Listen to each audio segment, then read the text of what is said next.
Live. Oh. Hello. Hello and welcome to this historic meeting of the Sustainable Communities panel. I'm your chair, Councillor Natasha Ryans. Just because this is the first time we've done this way, I just thought we'd get members to give us a wave. So I'm just going to go around as I see you. So I've got Councillor Daniel Holden, who's our vice chair. There he is. I've got Councillor David Dean, who has a very impressive bookshelf, but I can't see him. There he is. Yeah, I am. Sorry. Hiya. We've got Councillor Aidan Mundy, Councillor Owen Pritchard, we've got Councillor Anthony Fairclough, Councillor Ben Butler, and on the phone we've got Councillor Geraldine Stanford. Even though we're virtual, same principles apply. We're here to be critical friends of the council, not to reenact an EastEnders Christmas special. So members, please remain respectful of each other, anyone presenting or anyone speaking tonight. And to our resident speakers, thank you very much for playing your part in our local democracy. We've got quite a packed agenda tonight, so please keep your contributions to the time you've been allocated. And I'll do my best to be respectful of you, your contribution and your time. So without further ado, are there any apologies for absence? None, Chair. No. Any declarations of pecuniary interest? No, but I would like to say that I work with the Verdi community team to improve Merton in different ways.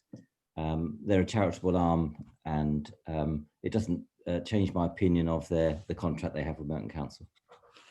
Thank you, Councillor Dean. And then so we'll move on to the minutes of the previous meeting, and there was an email that went round to members before the meeting to outline some amendments we need to make. But just to recap, a recommendation was made for Cabinet to consider the full equality impact of their proposals across the borough by looking at the available data on car vehicle ownership by area to see if it impacts the equality assessment. And it was voted on, but there were 2 votes for and 6 abstentions, and there seemed to be an element of confusion, so we retook the vote.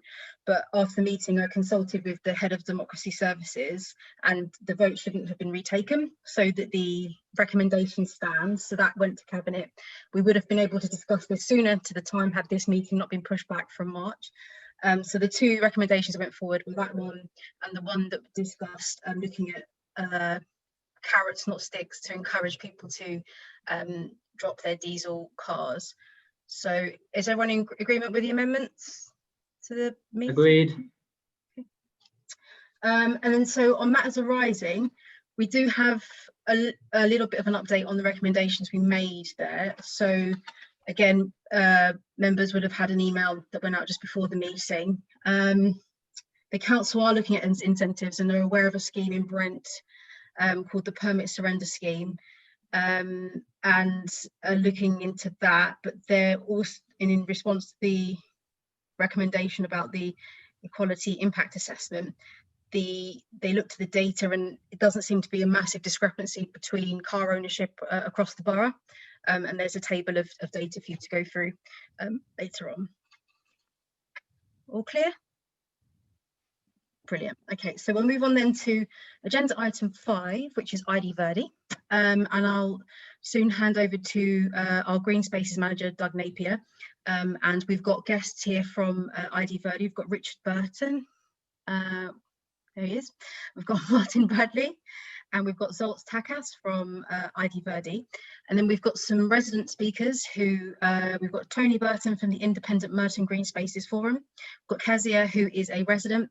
I've got Alison Cousins, the co-chair of the John Innes Society, and Philomena Kennedy from the Battles Area Residents Association. And just to say, when you get to the end of your 3 minutes, for our resident speakers, just to warn you that the microphone will cut off at 3 minutes, so please do try and keep within 3 minutes. Okay, so over to Doug.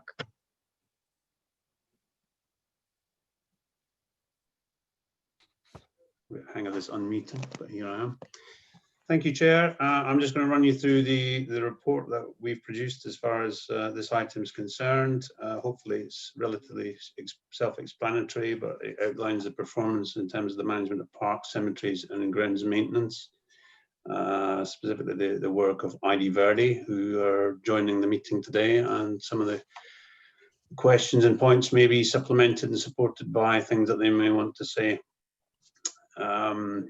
Just generally in terms of what the report's about, is basically providing information about their performance in delivering the contract on behalf of Merton. Though obviously we would be quite keen to have some feedback and input from members and indeed members of the community in terms of that performance. The kind of sub-theme to the report is, of course, we are living in very unusual times in terms of the coronavirus and the impact that that's had on the delivery of the service, particularly in the last 5 to 6 months or so. So we just need to note that, and that will come out as the report progresses and I talk about the issues. So this is the second review of the performance of this particular contract, and the first having taken place when the panel considered a report back in November 2018. Clearly, again, COVID is an issue in respect of recent work, and just to say at this stage, we recognise the input that ID Verdi have had to that process, particularly delivering some very critical services such as the cemetery service in these very difficult times. COVID has clearly had a big impact in operational terms, but also in terms of the customers. We've had some really busy times in parks, particularly in the early phases of the coronavirus, when virtually everything was closed down, and parks were one of the few things in recreational and leisure terms that seemed to be open and visited in very large numbers. So the details in terms of the report, the background are outlined in section 2 of the report. I don't propose to cover those in any great detail, but there's a very wide range of services covered by ID Verdi, basically the horticultural services, maintenance of parks, grass cutting, sports pitches, play, cemeteries, etc. In terms of the specific contract and monitoring, I draw your attention to something we discussed at the last Scrutiny panel meeting, which was what we call a performance quality and management system, which is a system actually that ID Verdi use and which has been built for our particular needs, remembering that the contract is actually a joint contract between ourselves and Merton and the London Borough of Sutton. That's a mobile phone app-based system, which is the primary tool by which we assess ID Verdi's performance. And particularly key to that process is the borough's 3 neighbourhood client officers, who undertake a lot of the work in respect of this particular performance assessment. It's based on a scoring system between 1 and 7. With 5 being the target, i.e. the specification expected. The report summarises something like 2,000 individual inspections undertaken by officers in terms of assessing the performance of the quality of the contract and its delivery. Para 3.3 summarises month by month the average scores achieved across the years of the contract to date, with a summary at the end of the average score across the year. So that table there summarises the position as generally ID Verdi a little bit under the figure of 5, in the range of 4.84 to 4.94, so just a little bit under the contract specification score. Page 8 of the report summarises those numbers in terms of a graphic. And shows this performance across we're now in the 4th year of the contract, so there's 4 separate lines representing the 4 years. Obviously this year's a little bit truncated because we're only part way through the year. Kind of summarises where we are in terms of performance, just a little bit under the 5, occasionally over it on average, and generally flags up the issues that the issues tend to be around the springtime, which is a very pressured times in terms of service delivery, particularly with issues like litter and grass cutting being the key ones. Occasionally other seasonal issues such as leaf buildup are issues. But you can see there that the general pattern, and the pattern this year in particular has been a little bit below expectations, and the grass and litter are generally responsible for that. Our service is very much weather dependent, and you can almost follow the weather patterns looking at those particular graphs and tell which were the good springs and which were the not so good springs. So also graph page 9 summarizes the spread of scores across the different numbers, and you can see very clearly that 5, which is the contract specification, is by far numerically the most commonly achieved score. So the summary from that is the majority of the time ID Verdi are actually achieving a good standard in terms of their delivery and performance. Just moving on to other means of assessment. Colleagues and some of the community groups will no doubt pick up the friends and stakeholder monitoring that's ongoing. This is something that they've worked on together with ID Verdi to develop. And I'll just reference it here for completeness, and we'll leave them to cover that particular area. But it's obviously a joint initiative where we welcome. And I will move on swiftly and let others deal with that issue. On to page 10 of the report, which itemizes the resident survey outturns. I don't need to dwell too much on that because those are pretty clear. The most recent resident survey of 2019 showed that the percentage of park users who rated parks as good or very good is 81%. And amongst young residents is even higher at 86%. So park service is generally considered as one of the highest performing of the council services by the residents of the borough. Customer complaints is another assessment stream, and I'm moving to that now. I've provided in the report some of the summary information in terms of formal reports received by the council. I've included information from before ID Verdi started, and that, the information generally reinforces the fact that complaints are generally about the same level before and after ID Verdi's commencement on the contract.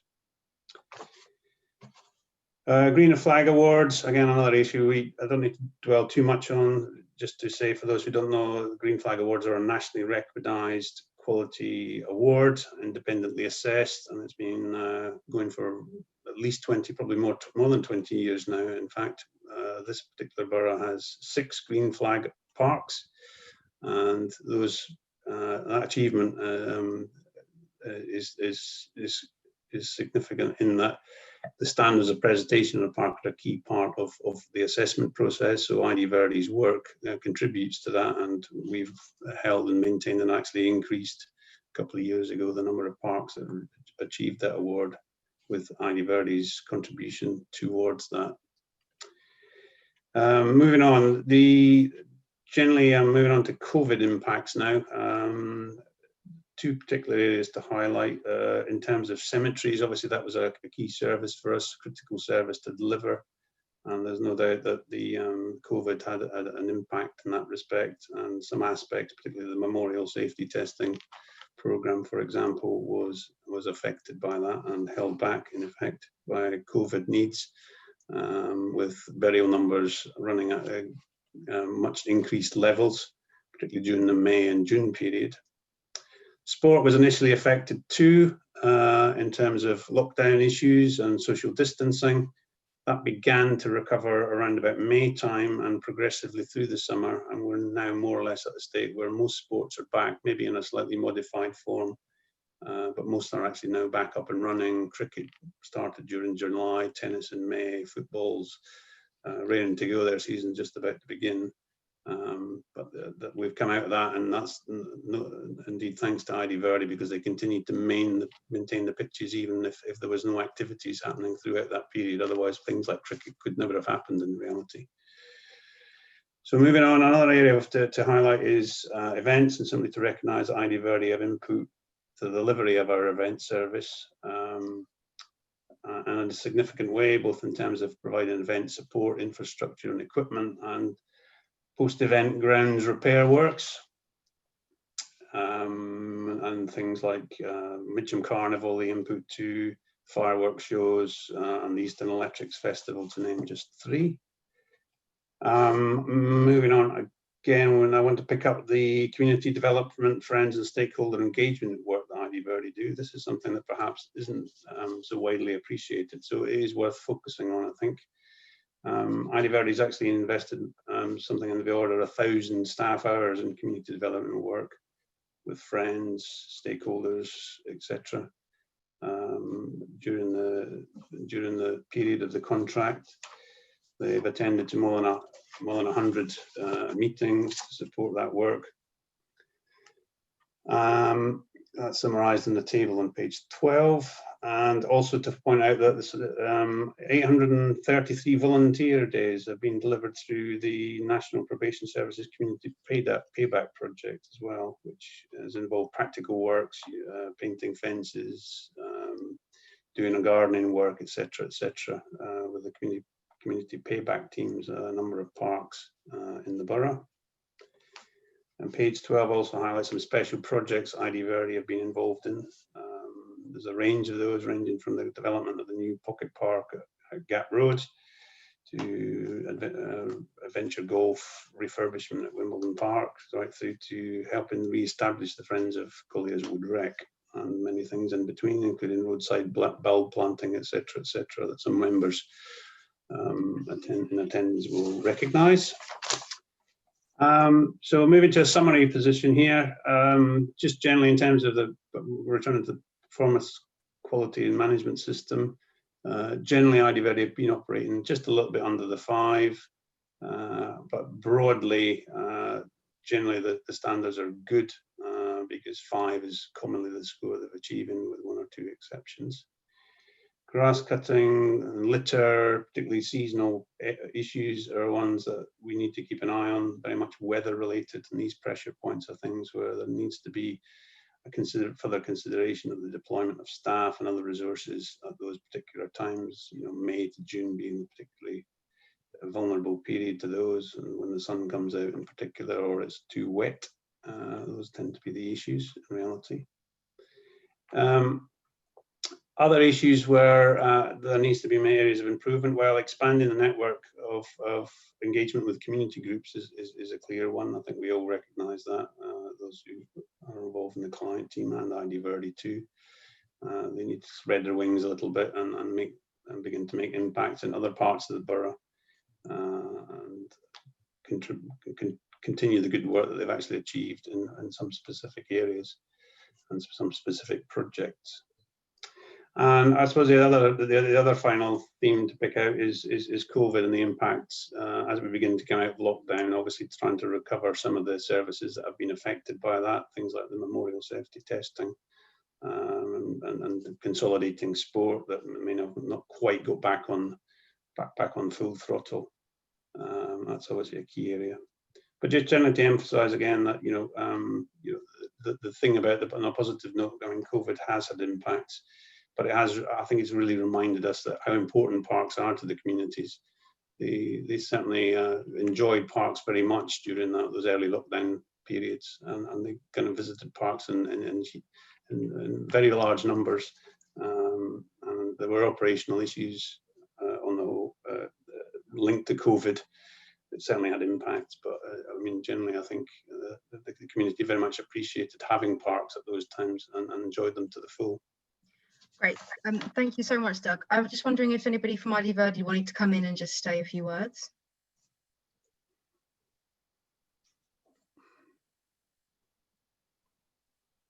No? Sorry, I'll just finding the unmute button. Apologies. Yeah, no, thank Doug for the report. Obviously, since the last report, we've worked hard, listened to what was said last time, working with the clients. We have regular meetings, operationally every week. Certainly, between the last report and this one of the issues that we had was the grass cutting, and we had been utilising a seasonal workforce to assist with the grass cutting over the summer, and we had made the change over the winter to just employ permanent colleagues to undertake the grass cutting. Obviously, we were slightly stymied with that with the pandemic, but it's certainly our intention that we would have hoped to have seen a better performance from the PQMS. I think the unusual nature of this year has been against us really in relation to maintaining and improving the quality that we've had. I know the girls and guys on the ground do an amazing job. Just as a sort of aid memoir, I know on the appendix 1 of your report, it does show that in the specification and the tender documents, actually a 4 is a pass.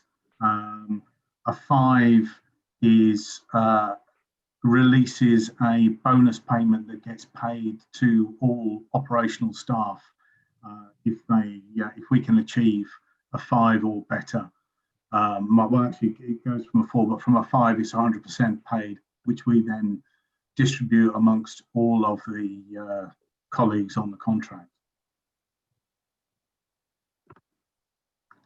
Okay, great, thank you. I'm going to hand over to our resident speakers now, if that's possible. We've first got Tony Burton from the Independent Merton Green Spaces Forum.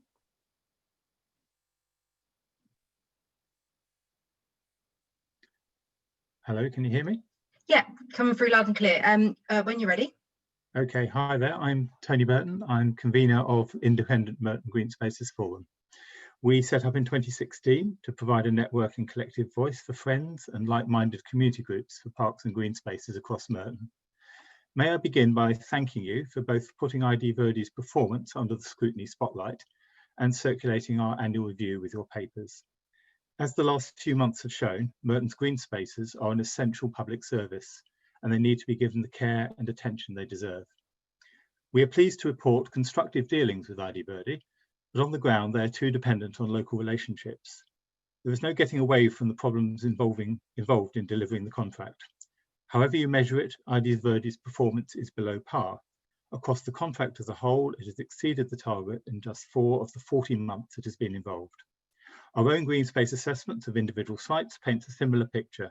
Particularly worrying is the failure to reach acceptable standards for the local priorities identified by groups, suggesting too much of a one-size-fits-all approach. At the beginning of this contract, we were promised by Merton Council that standards would not fall. That promise is now being broken.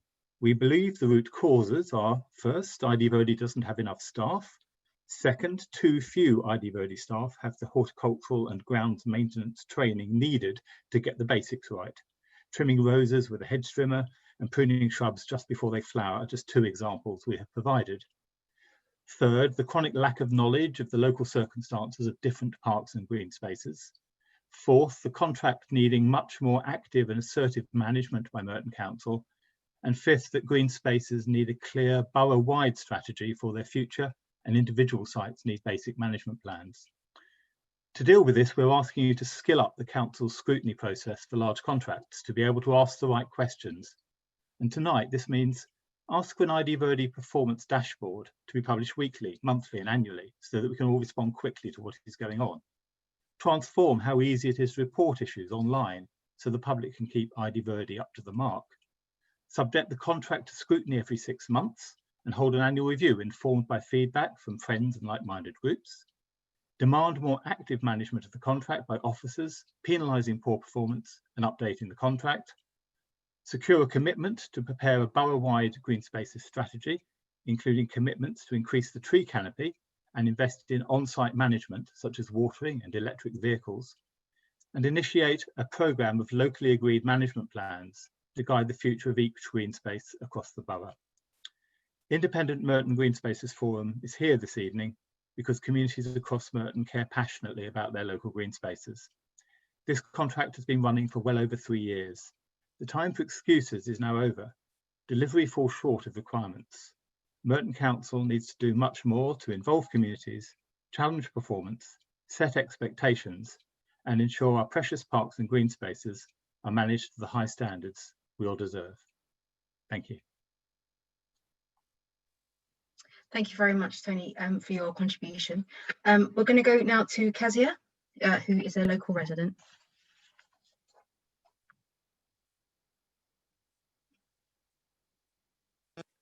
Kazia doesn't appear to have joined. Chair, she's the only one that hasn't. I believe. Oh, okay. The public speakers, the others are here. Okay, so I'm going to go over to Alison Cousins, if that's possible.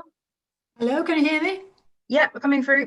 Excellent. Right, I'm the co-chair of the John Innes Society, and I'm representing John Innes Park Friends Groups, the John Innes Recreation Ground, and Kent Gardens.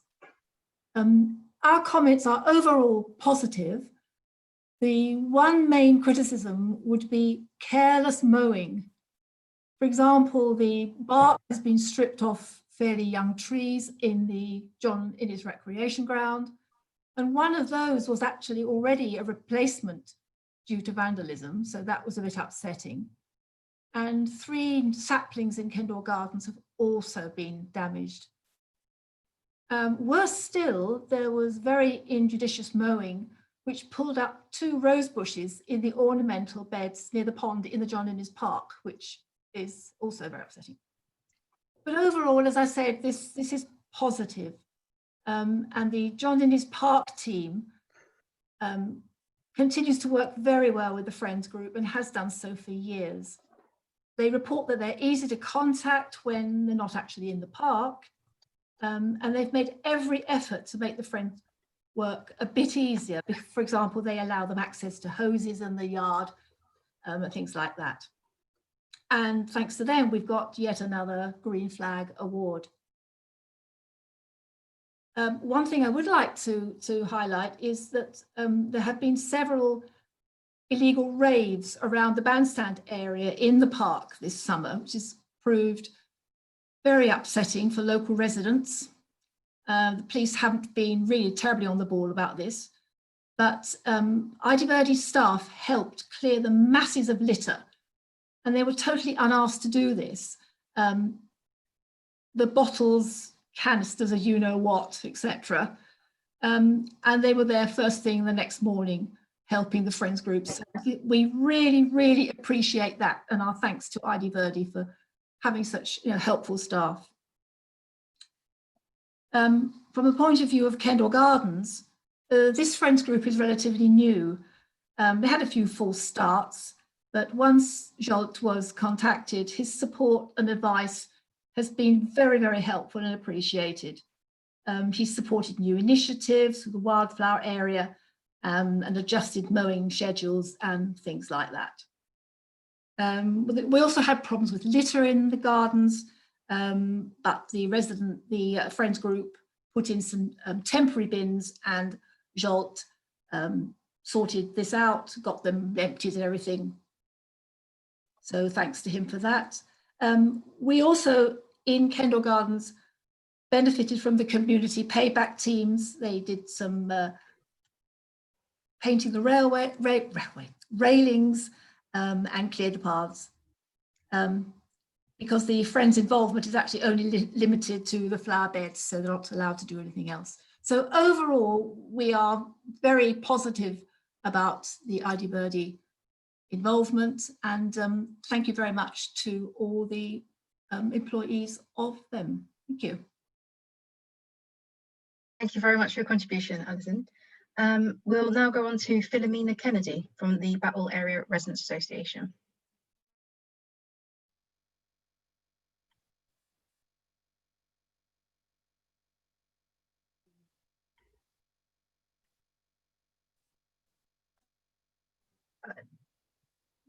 I can see your profile, but I think you're still on mute there. Can you hear me now? That's right, yeah, we can hear you. Yes, now. Okay. My name is Philomena Kennedy, Vice Chair of the Battles Area Residents and Treasurer of Friends of Hayden's Road Recreation Ground. This is the feedback from members and residents of both associations. Generally, the grass areas and hedges are well maintained and the cricket table is kept to a high standard, but there's a lack of attention to other areas as follows. The park is locked far too late at night, 10:30 or later. Park users are not being removed when the park is locked, allowing groups of people to remain in the park These people are having drinking parties late into the night. Damage is being done to the park, including jumping on hedges, damaging them, and breaking smaller trees. Residents have had to call the police on several occasions because of rowdy groups of people climbing over the gates in the early hours of the morning, causing a lot of noise, disturbance, and waking local residents. Littering is a big problem. Lids have recently been fitted to the bins, which has helped, but with the antisocial behaviour, we still have problems with broken bottles and cans strewn around the seating areas and carrier bags of household rubbish left beside the bins. We're aware that signs have recently been put in the park asking people to walk their litter home. Hopefully this will help. Can these signs be put on the gates as well? Although there are toilet facilities in the park, they are not open or maintained. This is causing a big problem and concern. Men are using the hedges and the low greenery as a toilet. This is a serious matter, especially with a lot of children using the park. Paths are uneven in places, particularly in the north side of the park. The shrub area Quicks roadside needs trimming back and maintaining. The railings were due to be painted last year. Is this going to be scheduled and done before the winter sets in? The swing gate to the children's play area, Quicks roadside, has not been operating properly for the last 12 months and is permanently open, allowing dogs in and small children out.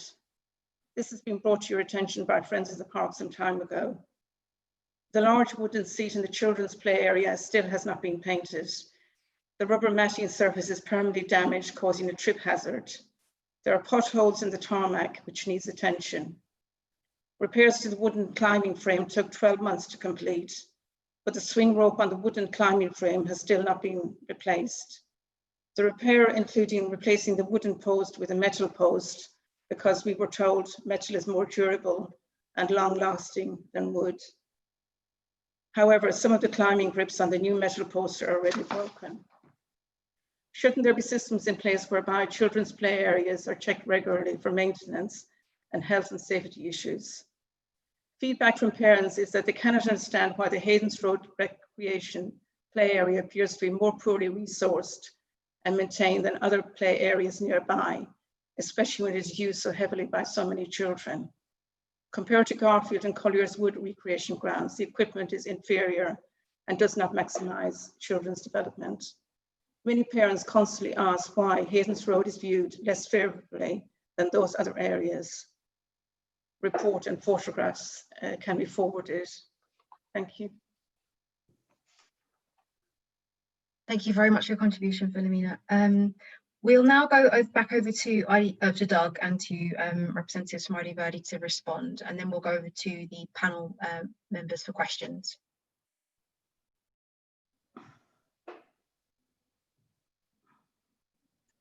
Yeah, if I can answer, Doug, if you're okay, I'll pick up a couple of points. I mean, obviously, you know, we very much welcome the feedback that we get, from Tony, Alison, and Philomena. I'm sorry to hear about the park blocking and the play area, and certainly I'll pick up with the team tomorrow to ensure that you know, we are regularly checking that park and that play area. I mean, obviously we do check regularly all the parks, play areas, and our colleagues are trained in inspecting play equipment. So you know, it's disappointing to receive that information, but all I can say is that we will look at it, and you know, happy to feedback via Doug on what we find. In relation to Tony's comments, I picked up three things there really. The point about not enough staff. In our tender, we specified that we'd have 79 FTEs on the contract or across the contract. We've currently got 101 FTEs because we made a decision not to have permanent temporary staff, as I said earlier on. And in relation to the lack of knowledge, I mean, again, I will pick that up, and I thank you for that information. I am slightly surprised, given that 50% of the colleagues that transferred in via 2P are still working on the contract. But we certainly will look at that. Likewise, with the training, we have what I think is a robust training policy within ID Verdi. We have our own performance campus, which is an internal training mechanism where we take on apprentices through the performance campus, as well as looking at offering managerial training and development. I think, you know, we can always do better, and I think, you know, we try very hard, and obviously I will you know, feedback and see where you know, where the issues are. When we start any contract, and was the same with the SLWP contract, you know, we do a full induction and we do a skills gap analysis of all the colleagues to understand what their knowledge and training requirements are, and then during the course of the contract, you know, we ensure that you know, those staff members are you know, are adequately trained. Just one sort of final point from me. The question around electric vehicles. We are, as a business, always looking at how we can better deliver the service, how we can better reduce our carbon footprint, and certainly as an organisation, you know, we have implemented many electric forms of machinery and vehicles. One of the issues that we have, probably specifically in relation to this contract, but others also, is that when we are awarded a contract, obviously we go out and we purchase what we believe at the time to be the vehicles and machinery that we're going to need to undertake the work, and that's depreciated over a number of years. As the contract moves forward, and when items are depreciated fully, we would look to change those, and we are looking to use much more carbon friendly equipment. Thank you. Can I move on to members' questions, because I think we're kind of getting short on a bit of time now. So who would like to go first? So I've got Councillor Pritchard, Councillor Holden first. So Councillor Pritchard first, please. Thank you, Chair. I just want to move straight on to the performing, monitoring, reporting and sort of improving cycle, really, which I think is the core of this. But before I do, I just want to raise one issue, which is the idea of the 79 versus the 101, right? If 79 was in your tender, that's kind of your problem, right? If 101 is still not getting it done, that's also your problem. And that's the point that is speaking to. It's not about actually the operational issue, that's for you to control. And that's what I want to touch on here, which is the performing, monitoring, reporting and improving. Can someone explain to me, please, what the GM, the SC, the FM and the CE is?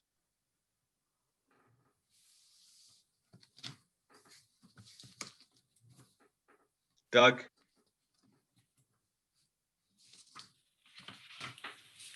Sorry, could you repeat that question? I didn't quite understand it. Yeah, so there are 4 acronyms that are used in the performance framework, which are GM, SC, FM, and CE.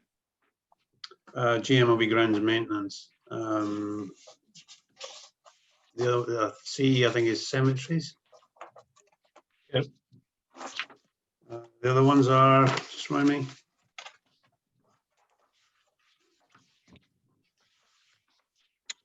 GM, SC, FM, CE, page 16. Reference.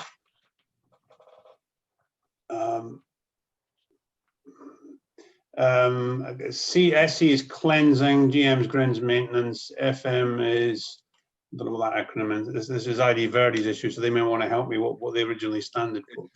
It's not ID Verdi's issue, it's our issue, right? If this is the reporting framework by which we're meant to scrutinize you, and the reporting framework by which you're meant to scrutinize them, it's all our issues to understand this. Yeah, now, I understand.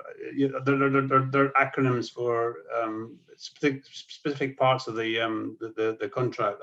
The thing to focus in on is the examples that they give. These are kind of indicative. Yeah, I know what they are. They're for different types of green spaces that they have to clean, right, and maintain. Councillor Pritchard, John Bosley. Hi, John. FM would be facilities management, and under each line it would be when an officer goes to grade under the PQMS scoring, they would be looking at what the asset type is. So if it was a FM asset type, those are denoting what is acceptable within the grade. No, I totally understand what it is. My point is that that's the only time that emerges in the report, but this entire taxonomy seems to be fundamental to the way that inspections and reporting occurs. Would you say that's fair, John? It is. Yeah, I mean, the granularity of how, when the inspections are undertaken, you know, we provided that in the appendix. The overall scoring in relation to this grading matrix is provided in the content, but it is summarized together. So it is blended together. Yeah, and I think that's one of the issues. A lot of inspections. So this is one of the key issues, I think, really, and this is some of the cause of the disparity that we're seeing between what is your report and what is the report that Tony Burton's organisation has put forward, is that there's a point at which the aggregate no longer becomes useful. Right, as we've recently seen this summer with the education results, okay, is actually when people are looking at specific different types of green spaces or different parts of the contract, some automatically catch the eye more, are more used, are more clear. Others are not, right? And if we're not given, the clear indication as to why different types of spaces, so it's very different between Figs Marsh, for example, is a different green space to a verge that's cutting down through Morden, right? They're very different green spaces, but we need to understand them, all right? And I think that the PQMS reporting system, which it says is on 3.7 is what enables contract client team to maintain a detailed oversight of the contract performance, is not clear in this, okay, in this report. And if I, for example, was to go and work for Martin, who I believe is the operations manager, and I was to go and do a job for him as one of his staff, I'd want a clear understanding of what I had to do for different types of space, what I would look at, what would be hit, right? If I was to go and work for Doug or yourself and I was inspecting their work, I'd have a clear indication of different types of spaces, what I'd have to hit. So when I went out to do something similar with the litter collection, I went with one of the sweepers, and they have a little card that says, you know, a picture that says, if you see this much, you grade it this way. If you see this much, you grade it that way. I think what we're lacking in this is one major thing, and this links to the transparency issue, and that's the granularity of the reporting that leads from ID Verdi through to the council officers through to us. And I think that's, you know, clearly demonstrated with people not really knowing the differences of the different types of spaces or the different types of facilities that ID Verdi has to maintain. If I could expand upon that, I mean, that's something that we could introduce into a further report.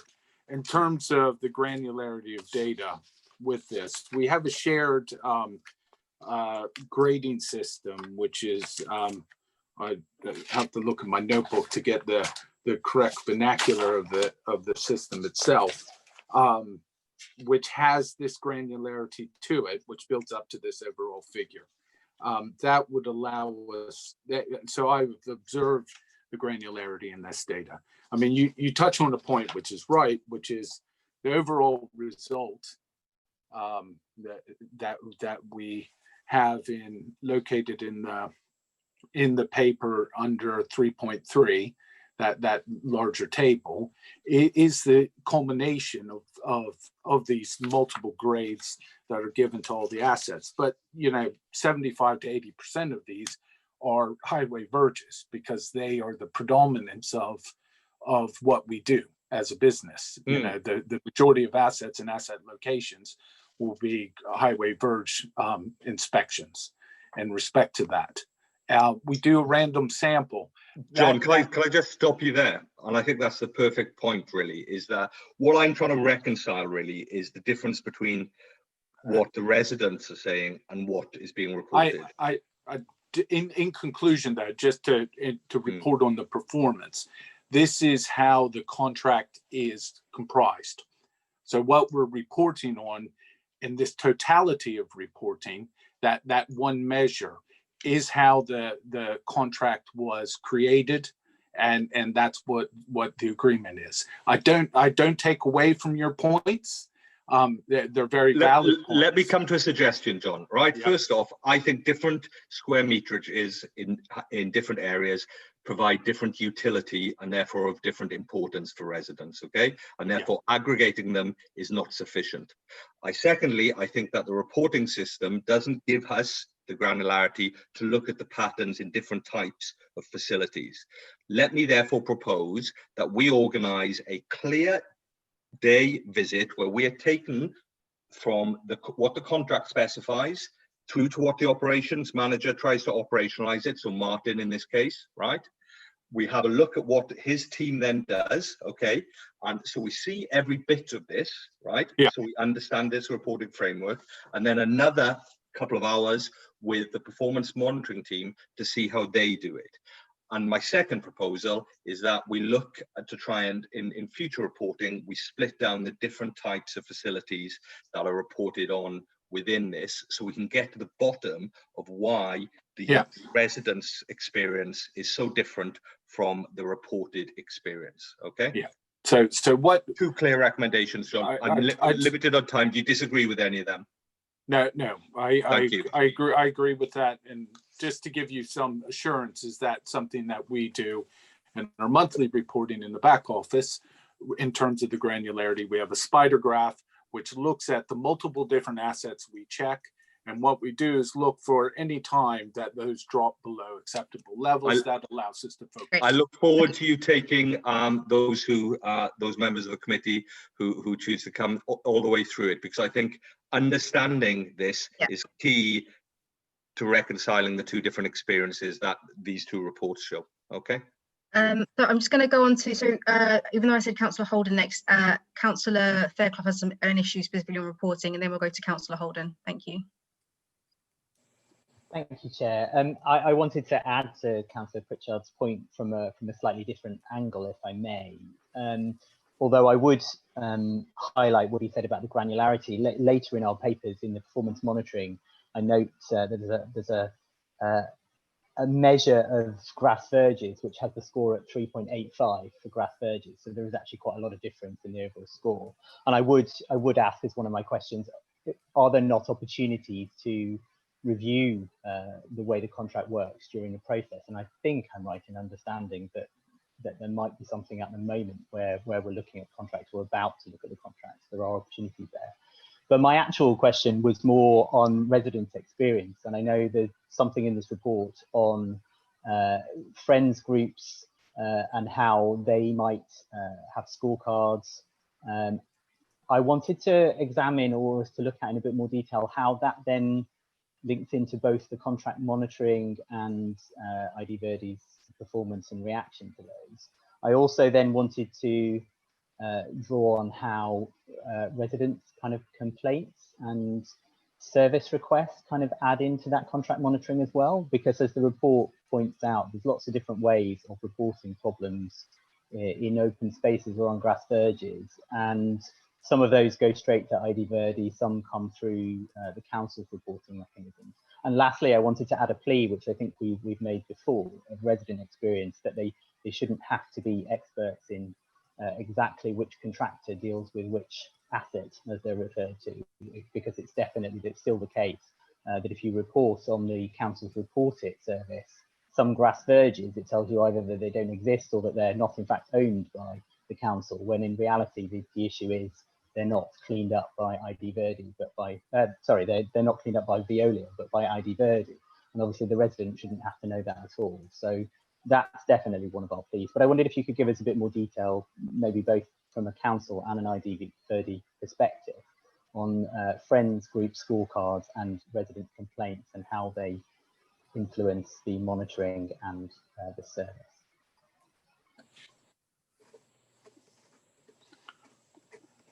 Doug, would you like to take this first?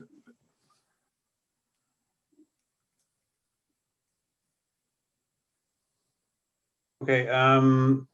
Yeah, I mean, I think we can see that the means of recording is a little bit confused, and we certainly like to streamline that going forward. Those scores on grass verges for the current period are simply a consequence of COVID-19 in reality, and that we had to ID Verdi reconfigured the service to prioritise critical service areas and had particular issues in terms of social distancing and the way that the actual grass verges are actually were tackled, simply because they normally have 3-man teams and they couldn't actually operate for many weeks without that. So that certainly affected their scores and their progress and efficiency as a consequence. It wasn't really a comment on the score itself, just the texture of the detail. That it's, you know, it's very, a grass verge is very different to a cemetery, is very different to a park, more than a complaint about the grass verges. Obviously, I understand. Yeah, sure. And the issue about responsibility, yeah, well, I have to say it is a bit confusing at times. I would certainly, there's certainly examples of what is a highway verge looks very much like a public open space, and vice versa. So it does take a bit of knowledge and understanding. I think we can see what we can and do in respect of that. But you know, we manage something like 1,500 separate bits of grass verge. They come in all shapes and sizes, from very narrow and very short to quite large, bigger than some of our open spaces in reality. It's probably a bit easier on the inside to understand which is which, but I totally concede that from the outside it's not always very clear. We try and help as far as we can, but sometimes we have to check on things ourselves in reality. It's yeah, there's the odd conundrum pops up. Yeah. Okay, I'll go on to Councillor Holden and then Councillor Monday would like a question. Yes, thank you. My question is more about maintenance. There's been several concerns raised about maintenance. First one is who maintains the trees and such things in the parks? And secondly, post-event repairs. Is it acceptable to take sometimes up to 6 to 9 months to repair a park? For instance, Wimbledon Park had a circus event only for about a month last year. It's taken 9 months to repair the park to its full previous usage. So maintenance is a key concern, and I was wondering how's that managed and how can that be improved? Chair, if I could take these 2 points. In terms of the maintenance of trees, there was an element within the initial contract with ID Verdi as tendered where there was a provision for arboriculture. It wasn't successful to implement that due to some procurement from ID Verdi perspective of their contractor. They wanted to purchase a arboricultural contractor entity to help perform this function. We took it upon our decision to make sure that we had the continuity of service delivery to keep that with the existing provider. We have an interim contract with Parks and Street Trees with a company called Barklands, who we've worked with for quite a while, a local contractor to manage our arboricultural assets. And we'll be going out for a larger procurement for a defined period of 5 + 2 years potentially for a larger arboricultural contract with a projected commencement in the 1st of April of next year. In terms of post-event repairs, I totally agree. Post-event repairs, especially the issue at Wimbledon Park, which you know, I was involved with at the latter stages. I totally agree. It was unacceptable to have repairs take that period. I mean, there was a delay period for where you could probably wait for the grounds to be in a certain condition to oversee those and get your grass you know, growing correctly. However, what I was concerned about is the quality of repair using potentially external providers sourced through the people who manage the event. So we're changing the process in how we do that with events, where any event that has the potential for ground repair, we will hold a sum in respect to what that ground repair will be potentially cost, and we'll commission that through ID Verdi. That allows us to ensure that we have a set standard that is being delivered, and that we have the quality control, because we know that it would be an intrinsic part of the contract. So we ensure that that quality can be maintained post repair. Thank you. Councillor Lundy. Thank you, Chair. Just following on Councillor Fairclough and Pritchard's recommendations and comments, I had a question about what is the actual random basis for the sampling, but I think Councillor Pritchard has touched on that further with his recommendation of the process flow, following that from beginning to end. But building on Councillor Fairclough's point about the one-stop shop and resident reporting, it seems to me that there is a communications challenge between what is reported and what residents' experience are. How, you know, I don't want to solutionise, but how are we broadcasting this in parks? I know we're not, in the parks I visit in the Eastern Borough, we've not got big signs up explaining if this park or this facility falls below your expectations, here are the 3 ways you can actually express your views or whatever. What views have been thought about that? And my last point on the green flag, which is clearly fantastic.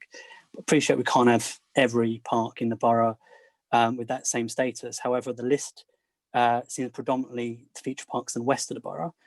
Is there a plan moving forward to support those parks in Easter Borough, so we have a sort of equal presence and enables residents from across to enjoy that same status?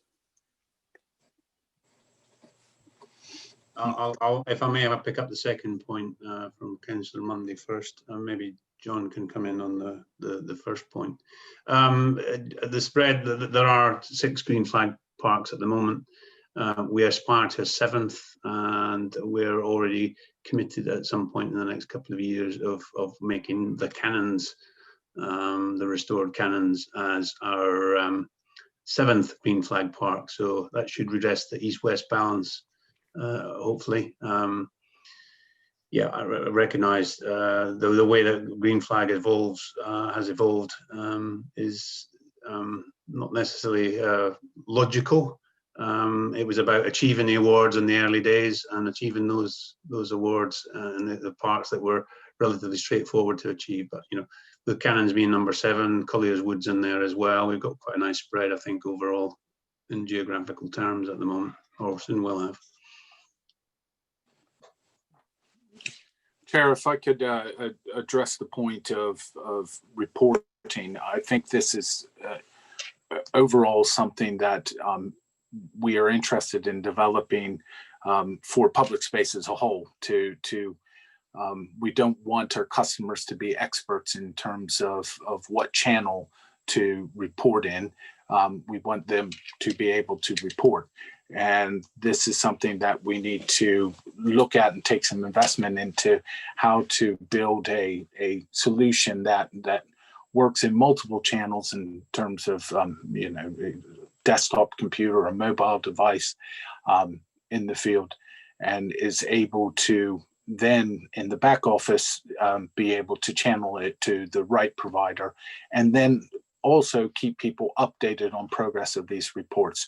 I think this is something that we're actively, well, I know it's something we're actively pursuing, and it won't be done in isolation with one service area. You'll be looking at it from more of a holistic perspective, and that will address some of the issues in terms of knowing if a green space is ID Verdi green space or a Veolia issue for litter. We'll be able to determine that in the back office using the intelligence of our officers as well as their service provider. So we're going to go to Councillor Dean, and then Councillor Fairclough wanted to make a final point. Councillor Holden, and then we're going to have to wrap it up, I'm afraid, otherwise we will be going around in circles. So Councillor Dean, Councillor Fairclough, and then Councillor Holden. The presenters today have all made very good points. I understand the issues with lockdown and COVID, but it is clear that the procurement took 2 years, and we went through chapter and verse, and there are issues in each park which Tony Burton in particular picked up, in that sometimes things aren't done sort of at the right time. It's as if they're done at the end of a season rather than the beginning. They're not really thought through, and really we do need to get those things right. So what I would say is that ID Verdi need to have a better plan to achieve things at the right time. It's also important that some of the friends groups don't have the same contacts. Maybe they don't have the skills, but working with all the friends groups is the very best way to get excellent results out of the parks, without doubt. So and the last thing really is, I don't think we need to get too hemmed in by huge amounts of administration and reports and poring over numbers. I think it's really important that ID Verdi's senior management and the council's senior management just do what people want, which is provide fantastic parks, and then we wouldn't even need to have these conversations. But I do recognise the issues this year. I think the job is a reasonable one. Must do better next year, but focus everything on the front line. Thank you, Councillor Dean. So Councillor Fairclough, please. Thank you, Chair. Sorry, 3 very quick points. The first one was, I think part of my question got lost in the fact that I went on too long. So I asked about the role of friends group scorecards and service requests in the contract management, either from ID Verdi's perspective or from the council's perspective. A second very quick point was building on Councillor Mundy's point, which is, and also John, your points about reporting. A very simple way might just be to put on the notice boards the way that people can have their say, and how they can, do you like what this park is doing?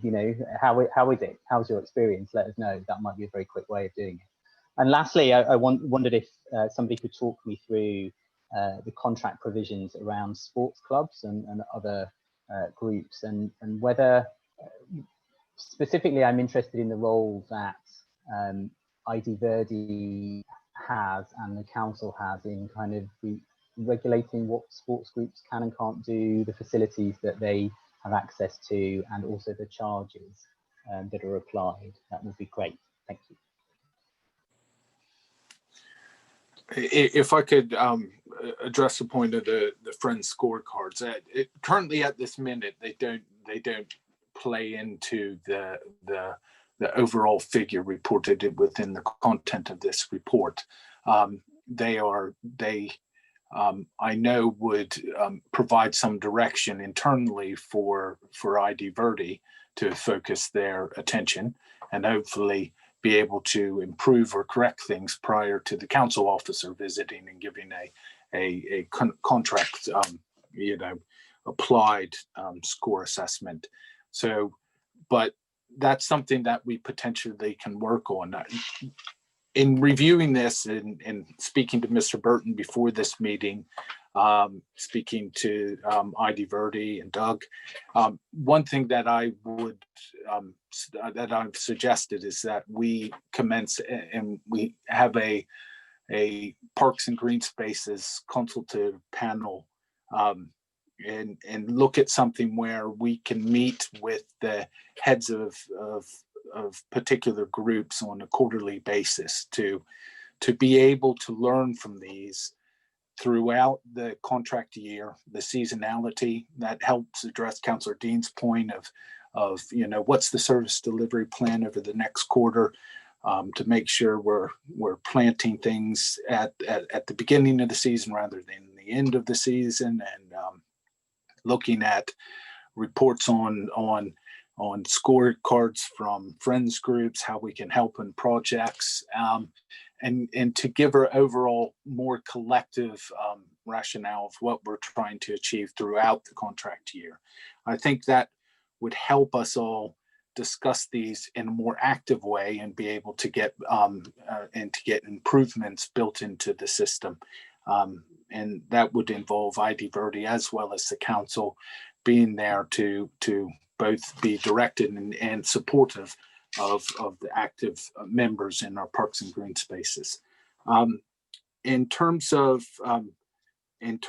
the other point of your question, I think Doug's probably best to answer that aspect. Do you want to pick that up, Doug?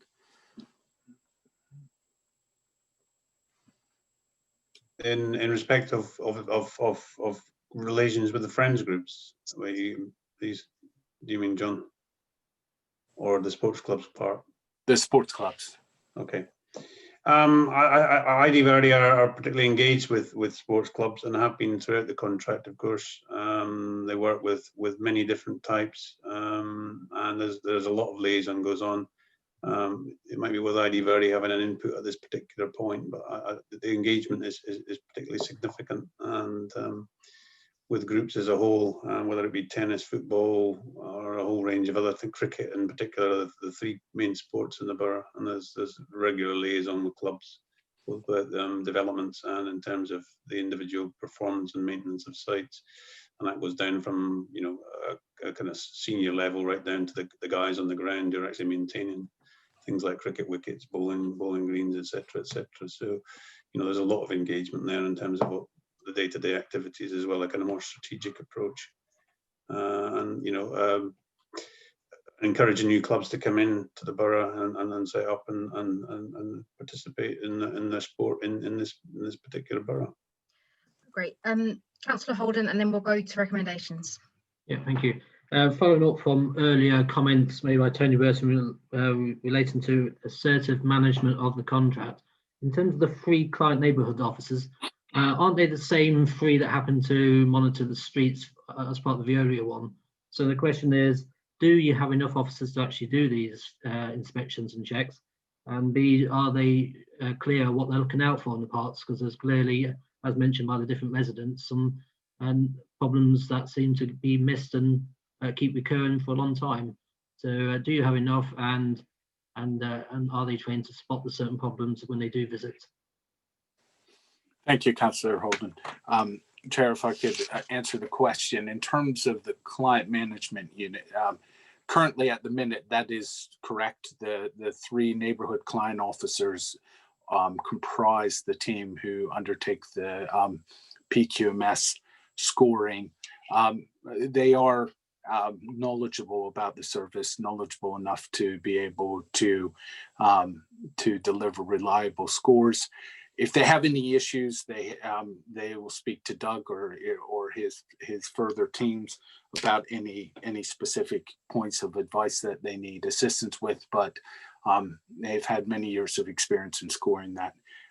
In terms of numbers, that's something that we want to improve upon. We're currently going through a organizational restructure within public space at the minute in order to improve the number of officers in field being able to undertake this work. So what we'll be looking at eventually is looking at 3 areas within the borough, and to have an additional what is currently named as a neighborhood officer to be able to help these managers in these areas. So we'll have double the number of inspectors in field to be able to manage the contract delivery by the service providers. And that's both Veolia and ID Verdi in that. We'll approach it as a customer would approach it, which is more of their doorstop to the carriageway to the park. We will approach the management from that approach. Okay, so in terms of recommendations then, I think we would as a panel like to kind of thank ID Verdi for their commitment and work over the COVID period, and the way they've maintained service and, you know, specifically looked after our cemeteries over this really difficult time. So we're very grateful for that work. But in terms of recommendations, I think looking at the reporting methodology and how different types of land are graded and how that ladders up to the overall mark is definitely something we want to pick apart and have those different types of green spaces reported on, because the discrepancy between getting to 5 and not getting to 5, something's dragging it down. So to understand that, I think is really, really key. So we have some recommendations around picking that apart, but then also we'd like to go on an inspection to see how things are happening on the ground and how the plans that come out for each green space, how that is delivered on the ground. So if we could put that together at some point and as a panel go on a few visits to understand what's happening out there. We'd like the council to review and update its tree strategy to look at how new trees are maintained and how they're established. It seems we are relying on friends groups to do that, but if we are to reach our climate commitments, is that a sustainable way forward for new trees? We'd like to the council to create an overarching green spaces strategy, again in line with the council climate commitment, but also with a focus on community wellbeing. It's been mentioned in the panel how important our parks have been throughout this period. So how can we ensure that that community wellbeing is at the heart of our parks and our shared green spaces? The one-stop shop reporting system, we've talked about it in other meetings before, but we'd just like to get a timeline and some regular updates about when that is happening and how far we've got down the line for that, because we've been talking about this now for a few years. And then on the point of signage in parks, just telling residents how they can report things. I know at the moment it's not the one-stop shop we want it to be, but we should still be telling people how they can report issues if they need to. We recommend that there'd be a quarterly stakeholder meeting, so not just with the Green Spaces Forum, but with other groups who are interested and have got the like-minded organisations, so other friends groups who may not be aware. So if the council can take a leadership role there and bring those groups together. We can recommend that the ID Verdi's annual report is mentioned in the actual report itself, in the Green Spaces Forum report, that the ID Verdi annual report doesn't always get seen. So we'd like to have it come to panel. And we'd also, if the Green Spaces Forum are happy, for that report to come to sustainable communities every year as well. We would like also for ID Verdi to return to the panel with in a year. So we would ordinarily say 6 months, but given that we don't know what's going to happen with COVID and we don't really know how things are going to pan out, I think a year is probably a fairer timeline and gives time for all these recommendations to be flushed out a bit. Yeah, so also for the performance monitoring, we would like to have not just a monthly, both a monthly and a quarterly measure. So at the moment, I think it's just quarterly. So if we could have it monthly as well, that would give us a little bit of a steer about how things are panning out. So yeah, thank you very much for your time. Hopefully we'll see you again in a year, and thank you very much. So we're going to move over to agenda item 6, which is Veolia and the feedback on recommendations that we made last time they came to the panel. And I'm going to hand over Natasha, Rosie wanted to say something.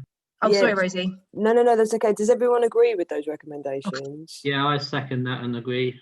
Thank you. Agree. Owen? Yeah, agree. All right, fantastic. Thank you, everyone. Thank you, Rosie.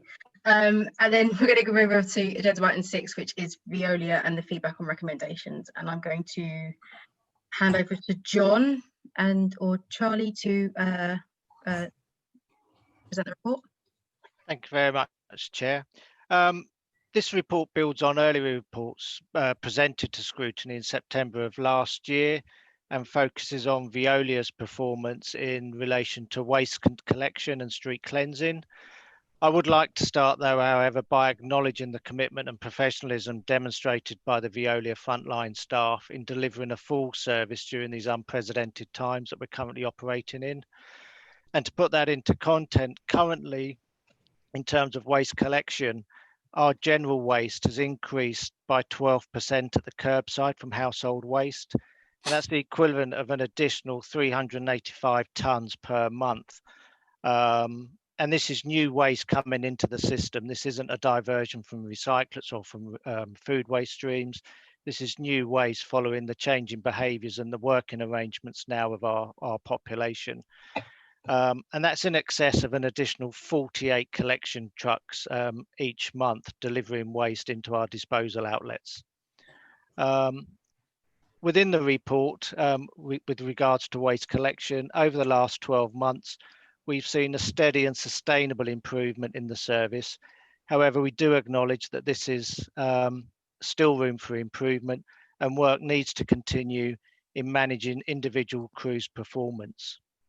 There are two tables within the body of the report on page 29, which illustrate the overall level of missed collections per 100,000, which is the industry standard for measuring waste collection. And to put that currently into content, this current performance relates to, on average, one missed bin per crew per day, collecting on average in excess of 1,300 wheeled bins each day per crew. Within the back of the report, within Appendix 1, it does provide an analysis of each of the waste streams and the individual performance on a month-by-month basis. In order to improve and build on the current service, we as a council have a key role to play, and certainly as the waste services, in continuing the work with our residents and actively engaging with issues such as presentation, side waste, excess waste, contamination, etc. And what's pleasing, although not referenced within the report, the crews have engaged directly with over 4,000 residents and identified such issues of contamination. And from that direct engagement, 81% of our residents have engaged with the service and adjusted accordingly, which really shows that our residents want to do the right thing within the service. With regards to street cleansing, this is our current priority and area of focus for our client team, with an increased number of individual street inspections over the last 3 months. 13,000 inspections have undertaken, and charts 1 to 3 within the body of the report are a summarization of the steady improvement which we're seeing since April 2019. The granular details of those inspections are shown within Appendix 3, which is broken down by ward, by location. Appendix 2 within the report provides a summary of our service providers' performance in order to rectify and address service requests in line with the contractual standard.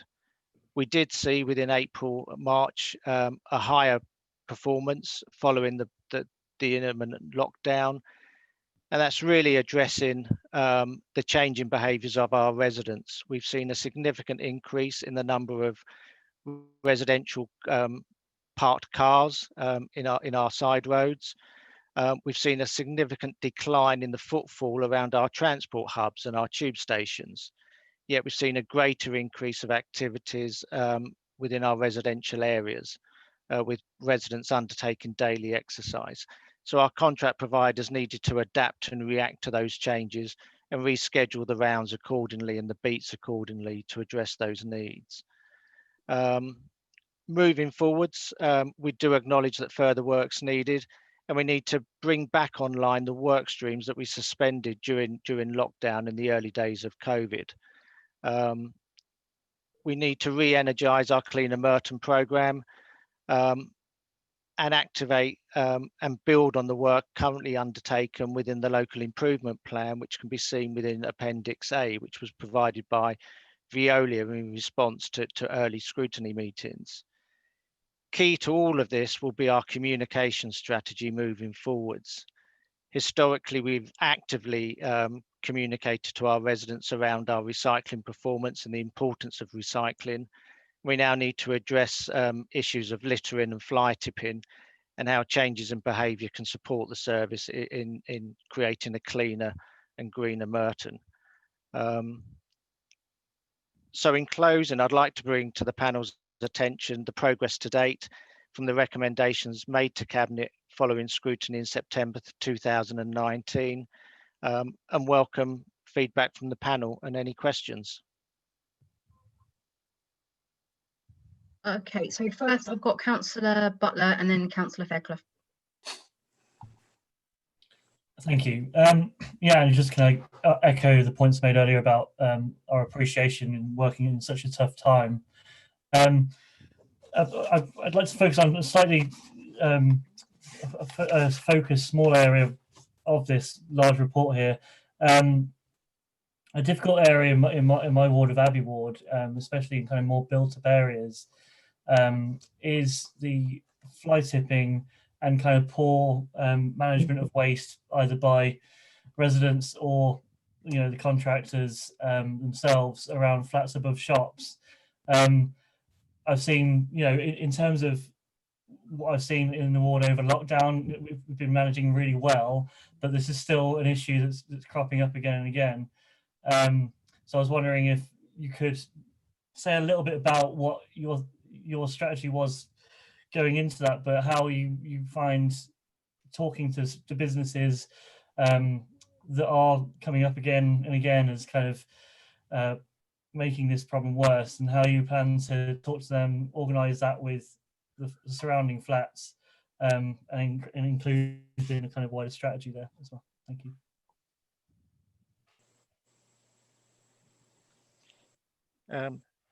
Thank you, Councillor Butler. In terms of Abbey, it's a very typical ward in terms of the exposure and the impact of fly tipping, and the number of shopping parades which have flats above shops. There are two current strategies in place which we hope to bring alive once again post-COVID. If I start off with the fly tipping strategy, which was presented at the tail end of last year. Fly tipping on a whole, we're the victim of our own success. We've created a culture in which by residents discarding of domestic waste outside of the day of collection is collected on a daily basis by our service provider street cleansing crews. So there's areas of the borough where inadvertently we've created a daily collection service for these properties.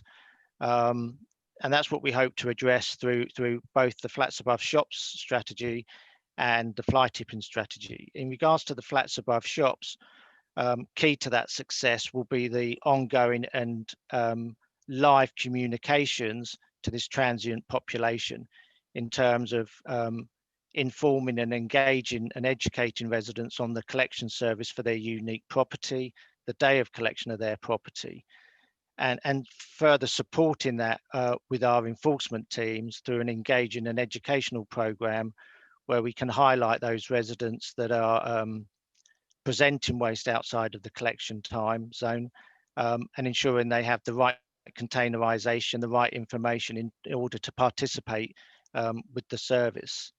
As mentioned earlier, we are finding that the vast majority of our residents want to do the right thing, and where we've identified an issue in terms of presentation, they're very quick to react and ensure there's no repeat performance. I'll just follow briefly up on that point. Is there any plan to kind of talk to the local businesses there about maybe even a strategy of how they do their private contractors themselves? Are there certain days that the council would prefer them to do it? Is there this kind of strategy of communication, not only the flats above the shops, but the businesses themselves as well? Within the local businesses, as you rightly point out, local businesses are able to construct their contracts with their individual providers. and there's very little jurisdiction we have in terms of enforcing a commercial waste contract on any individual business. That said, similar to the engagement with residents, for the flats above shops, that will be a key element in ensuring that where time banding is appropriate, those residents, so those businesses are engaged in that and are advised on that. We would go for an education engagement stance first before going down the enforcement route and the issuing of fixed penalty notices. But that is an option open to us and something we would pursue as a point of last resort. Okay, I've got Councillor Fairclough and then I've got Councillor Mundy, then I'll go to Councillor Dean. Thank you, Chair. I wanted to ask a question about the street cleaning, but very quickly I'd like to emphasise or re-emphasise Councillor Butler's points about flats above shops. An issue we found last year was actually within the council's records, some flats above shops or flats behind shops were weirdly set up to, they should have bins, or whether they had time-banded collections or whether they were on the purple and blue bag scheme. There was lots of confusion with different flats next to each other in the Apostles area of my ward that seemed to be on completely different setups, which was adding to the confusion. But anyway, my point, the point I wanted to ask was actually about the charts on page 29 and 30 and the descriptions of them on page 28. Insert joke about Lib Dems and bar charts here, but I can't make any sense of these charts at all, or maybe I'm just misunderstanding the descriptions of them. So chart 1 is described as, I just don't get the relation between the 2 months. So chart 1 is described as 4.727 fewer streets compared to July 2019, which itself has a bar of -5. And then the same in chart 2, comparing July and July, and that's -0.43 to -7.25, which is described as 7.25% lower. So sorry to be dense, but might you talk me through that? No, that's quite all right. So if I take chart 1 as an example, what we're trying to illustrate here is the percentage movement in the independent grading for the NI 195. So just to recap, our NI 195 scoring is undertaken by an independent assessor from within the council, and they take a snapshot of any given time and grade our streets accordingly, giving each road a grade of A all the way down to D. And the percentage is the number of roads that fall below the required standard of the contract, in this case a grade B. So if I take July 2020, 1.48% fewer roads were below grade compared to the same period last time.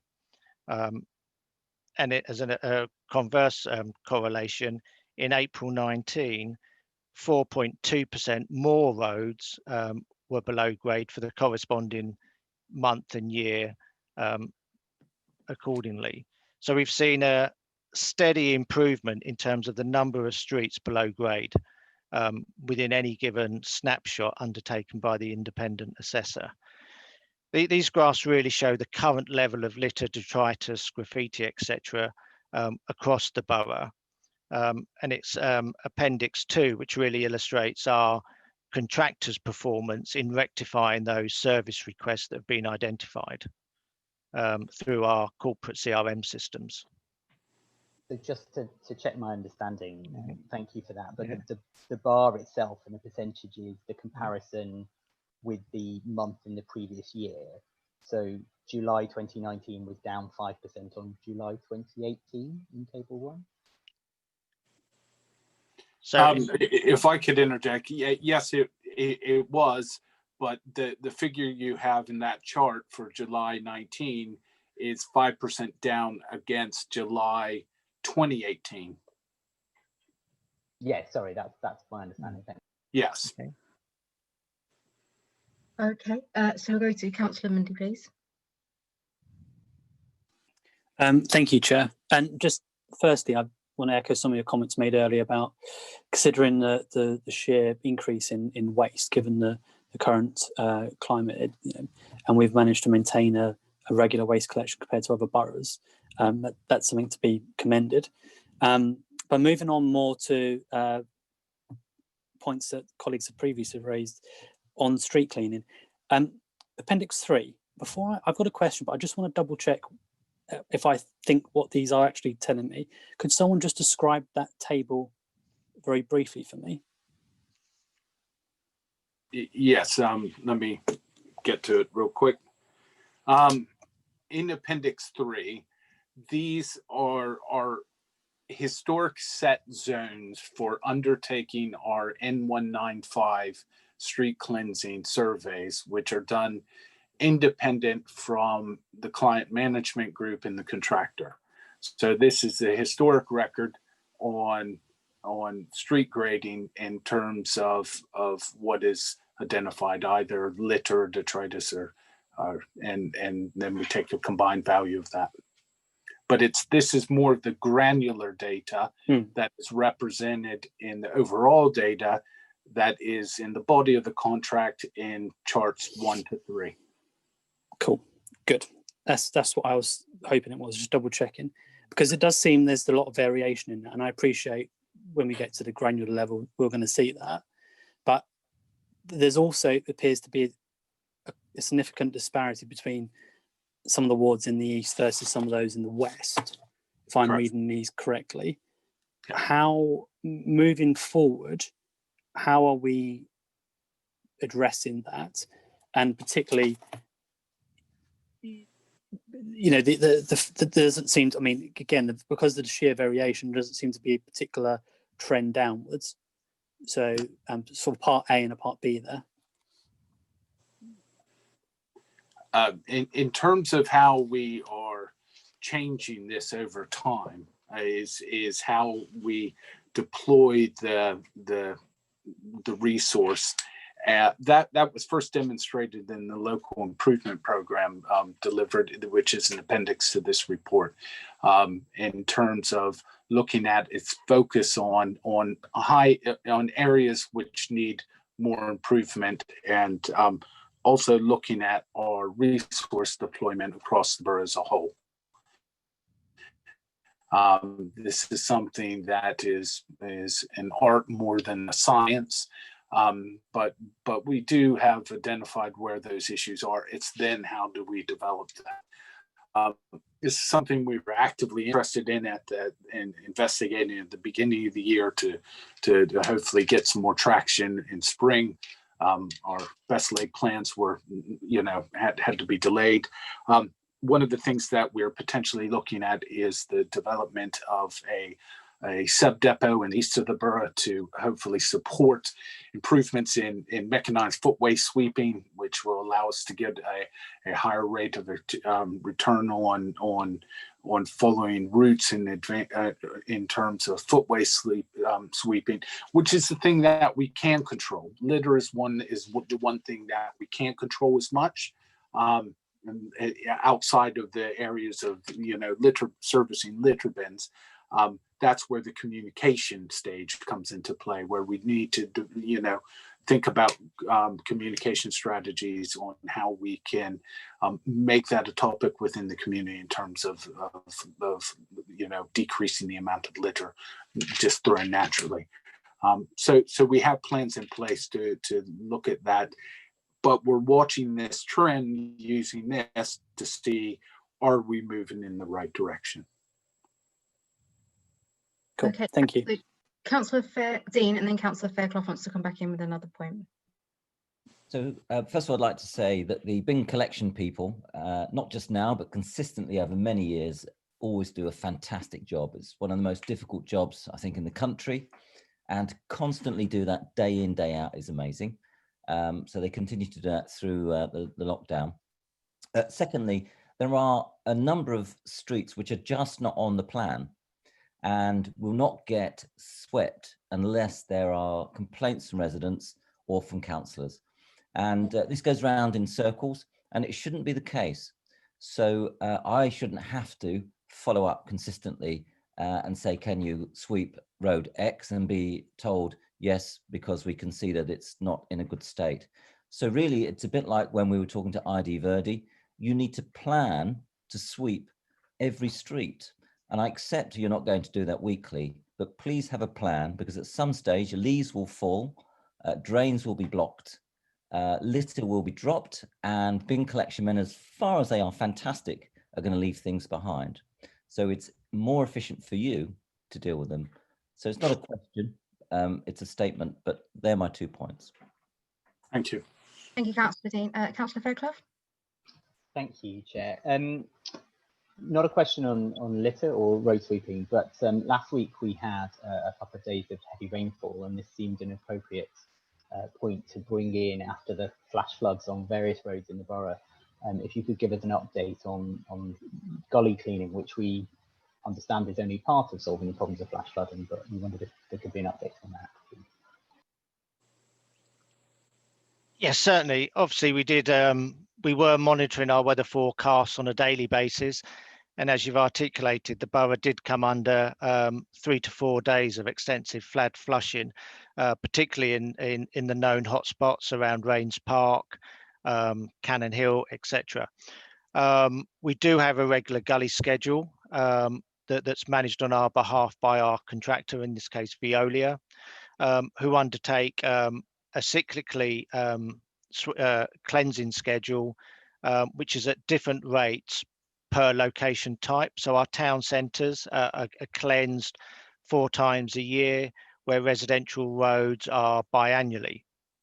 That said, any service request comes in or reports of a blocked gully, that's treated as an ad hoc request and added on a daily basis to the deployment and dispatching of the gully crew on that given day. The maintenance and the repairs of the gullies are undertaken by a separate contractor. And so it's the data we receive as a service from our Veolia and from the gully crews that feed into some of that reactive maintenance work of the gullies, which helps put us in a strong position to deal with the flash flooding that incurred over the last 2 weeks. Councillor Holden. Thank you. Yes, I was going to ask about the flooding one, but Councillor Fairclough's got there on that one. So I'm going to go back to my other theme of noticing during lockdown that actually the roads were and streets were the cleanest and tidiest I've ever seen them ever. So it does prove one thing, and that is generally Joe Public at large are some of the culprits of their own demise, which is a bit unfortunate. And as lockdowns eased, I've been walking around the borough a lot, both the west and the east. I spent a lot of time in Mitcham Morden recently, and I noticed it's distinctly worse, not just littering, but the topical fly tipping. Whereas in the west, although there is occasional fly tipping, it's not as bad. So can you sort of explain why fly tipping is so much worse? And does it have anything to do with the fact that charges were introduced at the start of January this year? In terms of fly tipping, sorry. In terms of fly tipping, there's been no proven correlation between the bulky waste service and the charging of such services. If we take our neighbouring boroughs and other London boroughs that have continued and remain a free service, they've equally seen a sustained and national increase of fly tipping. So at the moment, there's no anecdotal evidence that suggests the two are incidentally linked. Certainly what would have had an impact, it was for the very short period of lockdown for the first 2 weeks, where under government advice we were required to close the recycling centre at Garth Road. That would have had an impact, but that was very soon opened, and throughout lockdown we did maintain a full curbside collection, including bulky waste. If that answers your questions. Doesn't really explain the difference between east and west. That's the main point of the thrust of my argument, because I've been walking around and noticed it's distinctly worse in parts of Mitcham and certain parts of Wimbledon. You see no problems at all, and these numbers bear it out. So how are we going to address that in particular? Yeah, I would say, Councillor Holden, that often there are areas of where you have transport routes, where you have thoroughfares or or ways where people travel between, that's interborough, out of the borough. There are opportunity for people to deposit waste where people feel that they will get away with tipping waste, they will dump waste. It is often, it is a criminal activity. You know, getting behind the rationale of criminals of how they want to dump their waste is immensely difficult. But often, you know, going from one site through the borough to another site, people will have something in their vehicle. For example, I go up St. Helier Avenue all the time, going to and fro from work. You will have people who do construction or things in many of the properties around there, where whilst they are, you know, packing up for the evening, they'll leave their couple of bags of waste sitting neatly by the shrubs there, and just leave those there, or their lawn clippings or the like. So it's I don't think there's one silver bullet in respect to the difference there in terms of that. If I may, I have a couple of questions myself. In the report, you talk about in terms of missed bin collections, there's a line in there about it. There's a clear correlation between the levels of reported missed collections and individual crew performance. And part of the local improvement plan, you pointed to performance improvement plans for certain members of staff, and I was just wondering if you had the same approach when it came to bin collections. And then finally, in terms of fly tipping, how many fines have we been given out recently for fly tipping? How well are we doing with the enforcement side of that? Because a lot of it, a lot of our residents want to see those who do break the law to be penalised, and they want to hear about it. So in terms of comms, it's quite important to keep telling people those who are caught are dealt with. And also, finally, green sacks. Is there a kind of plan to get these collected as quickly as possible and not left in locations that then attract more fly tipping and kind of set a bad example for our residents? Scott, could I ask you to answer 1 and 3, please? Good evening, everybody. Thank you for the question. There is a standard approach to all the management of all the staff from performance improvement plans for street cleansing crews that weren't managing the services as well as we expect them to. The same exactly for the refuse crews and the recycling crews. You'll see from the report that actually the recycling crews have overtaken in performance. Their performance has increased with less complaints on food waste, less complaints on recycling. We're still not there yet, but we are managing that. But you'll see the refuse crews are actually the ones we're focusing most on at the moment. And we look at performance improvement plans. We can actually divide it down with the data to which crew and particularly what day. We find there are certain days of the week when we have more difficult. So we're trying to understand those challenges with the crew. If there is a performance issue, we will then issue a performance improvement plan, and then they will go through a process which takes around 3 or 4 steps. If they are unable to meet the levels that we require, we will unfortunately have to look at alternative employment for them. But we've been quite successful. We're seeing a slow trend forward, and we are down to going forwards. We're looking at about 1 complaint per crew. Our target is to get that to around half a complaint per crew, which is a very challenging target and will be an industry-leading target. So that's where we're trying to get to with the collection side. On the green sacks, we work intensely to try and ensure that green sacks are collected on time. We've had a couple of instances in Abbey Ward where actually we find a crew or a sweeper was working slightly different to the scheduled plan, and that creates sacks. But if there are any examples, please feed them through the neighbourhood teams and to my teams, and we will do everything we can to remove them as quickly as possible. We don't want the bags left overnight. We've got afternoon crews. We are constantly looking. I think there's been some good improvement in that area, but we want to make sure there's 100% improvement in that area on green sacks, and we will work continuously till we get that right. In terms of enforcement, I don't directly have the numbers to hand of the fixed penalty note for fly tipping and our more formal prosecutions that we've made in respect to fly tipping. I can confirm, though, that we're one of the leading authorities in respect to enforcing both littering offences and fly tipping issues.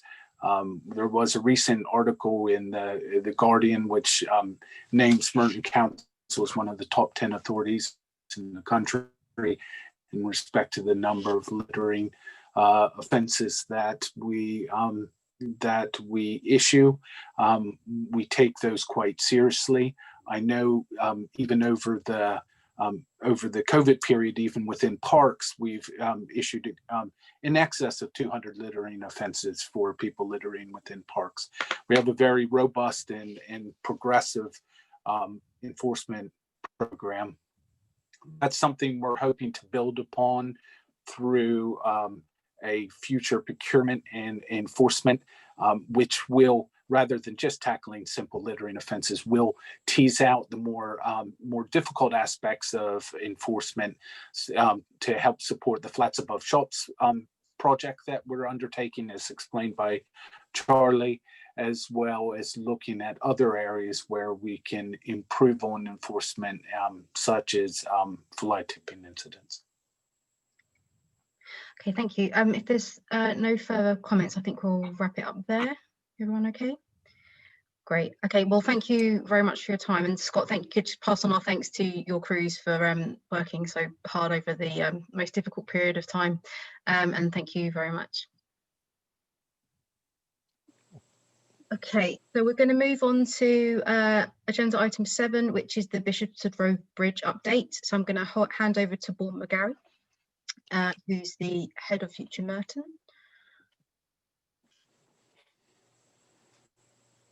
Hi, Chair, thank you. Tonight's meant to be a verbal update, but I've got a short PowerPoint, so if you bear with, I'll put that on the screen.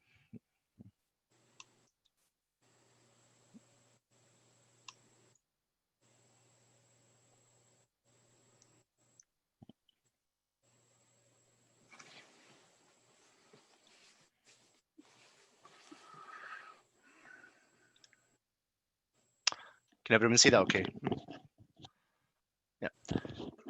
Yeah, so tonight we're just going to give you Scrutiny panel members an update as to where we're at now, which covers off the demolition of the broken bridge, where we're at the permissions of the new bridge, and looking ahead to the construction of the new bridge. It's worthwhile pointing out as well, there's been other meetings where this has been discussed. It was initially at Scrutiny last year, Cabinet in February this year, which was approving the contract for engineers to look at the options for replacing the bridge, and upcoming in Cabinet in September, there'll be another decision on letting the contract for the construction of the new bridge.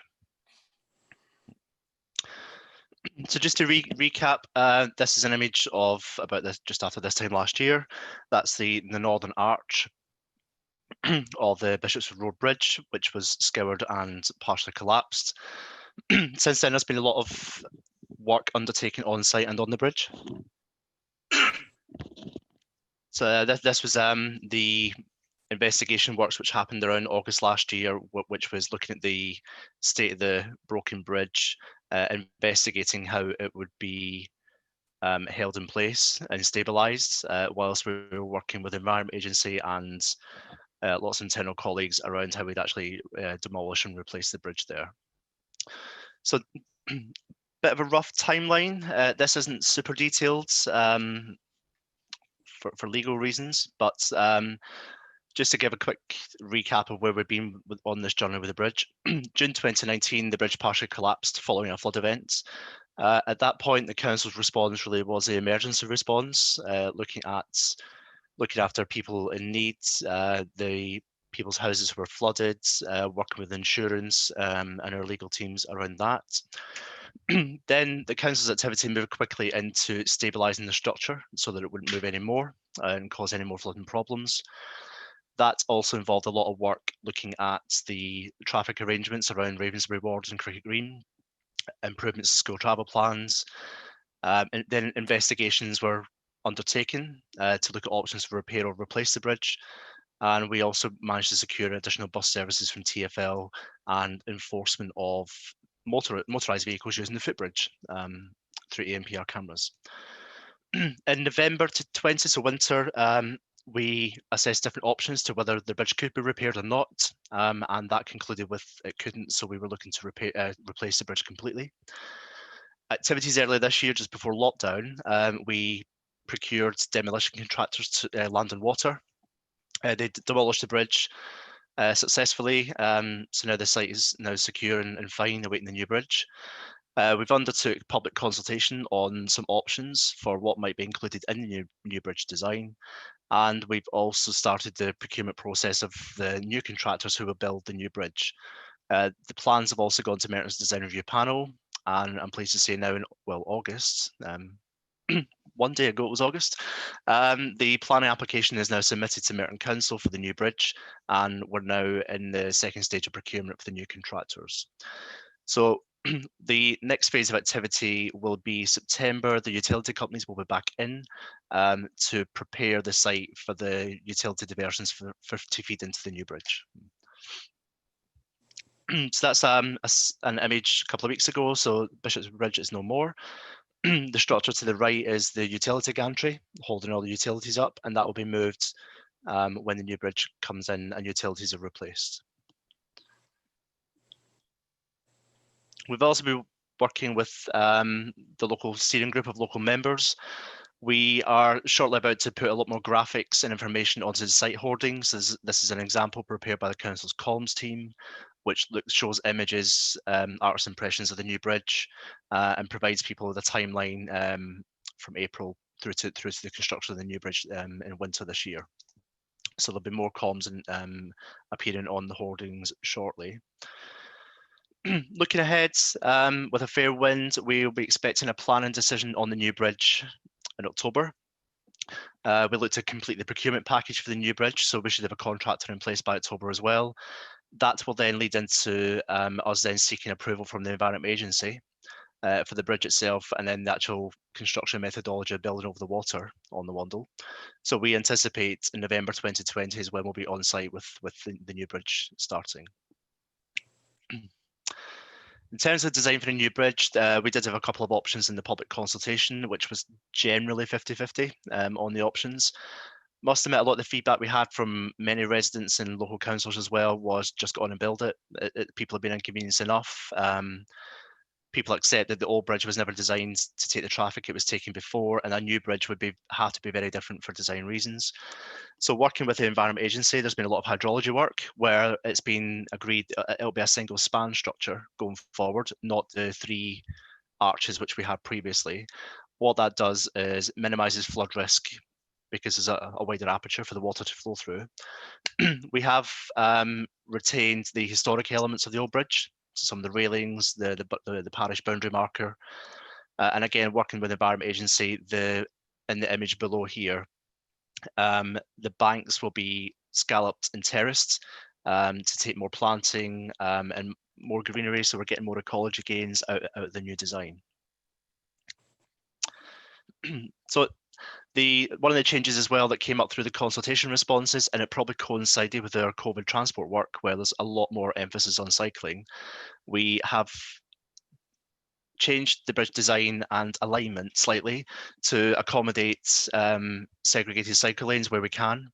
Now that is limited by land ownership either side of the bridge and how close it gets to the footbridge, but we have managed to prioritise that, so we're now adding a northbound segregated cycle lane, and the southbound would be a shared surface cycle lane linking in with the Wandle Trail. So we're getting additionality there.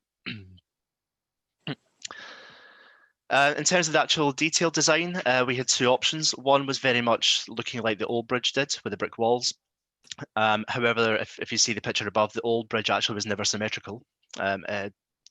Various styles of walls, railing and parapets, because it was added to over time.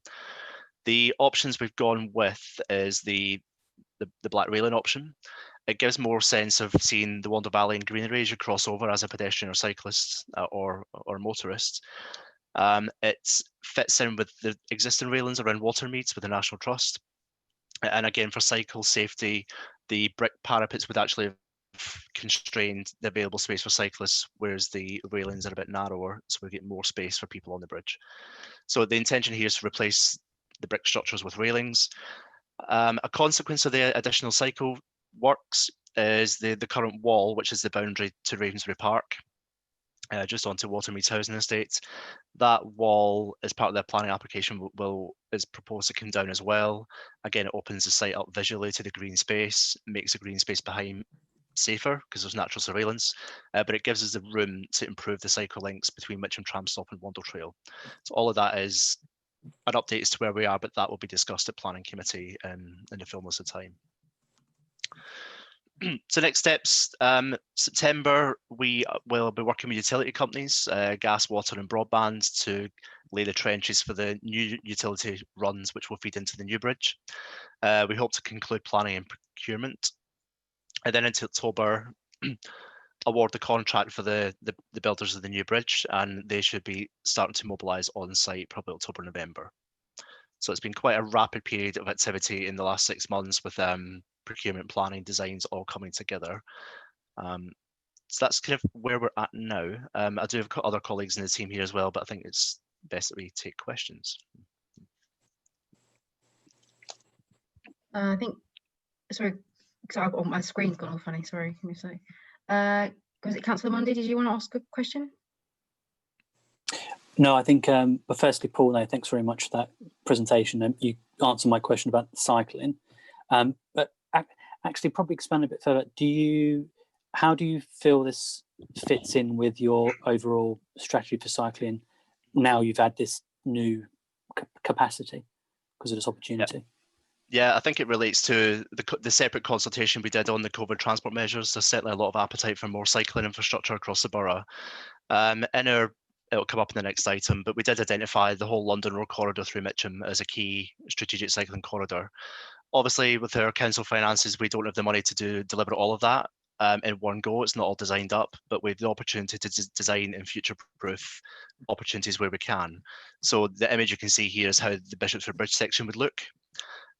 Between that and London Road tram stop, the road is actually very wide, so you could actually accommodate cycling there, subject to funding next year perhaps. Mitcham Town Centre's got cycle provision through it anyway, as does Figs Marsh, the segregated path, but there's these little bits to join up. Normally what we would use is TfL LIP programme to deliver cycling improvements. Now for this year, due to COVID, that's off the agenda this year, but let's not lose sight of that ambition.